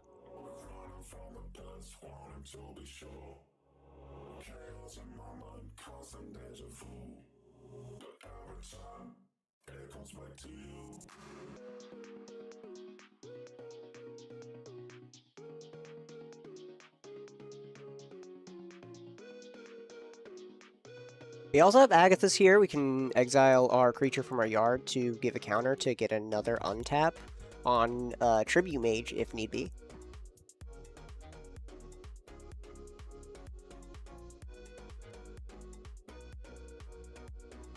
And we can untap Soul Ring or redo it. Surveillance. Ooh.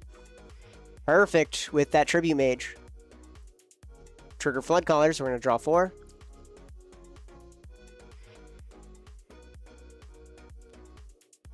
Now with Surveillance and our Tribute Mage, we're going to be able to go pretty far here. Untap Tribute Mage. Just need a way of making blue.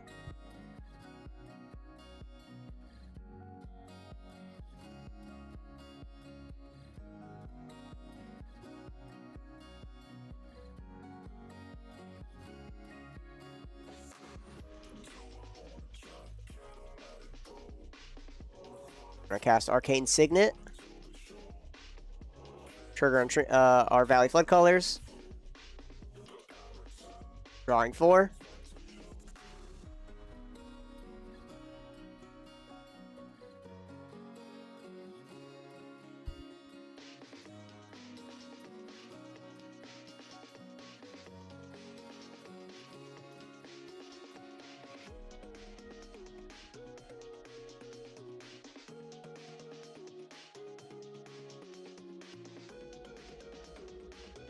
Valley Flood Caller and Mockingbird were summoning sick. I thought the Valley Flood Caller was here last turn.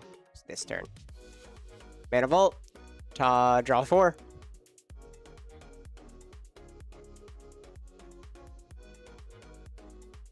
Yeah, 3 colorless.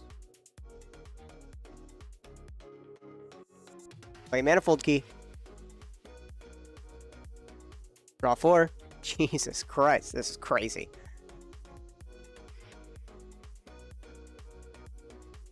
We're going to untap a Lotus. We need the blue. Tapping to bounce the Surveillance Cam. Trigger untap Tribute Mage. 3. Surveillance Cam. Response. Untap. Tap Tribute Mage. Return Manifold Key. And so now this is going to be able to go infinite here. As it untaps, we essentially net 1 blue mana as we only pay 1 blue for Manifold Key. Sorry, actually, we go neutral here. Do not net blue mana.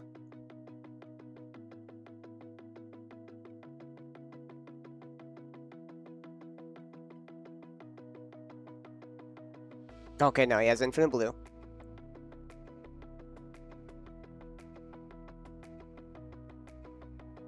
And then we're going to put Thassa's on the stack. And we're going to go through the loop at instant speed. We draw off the card.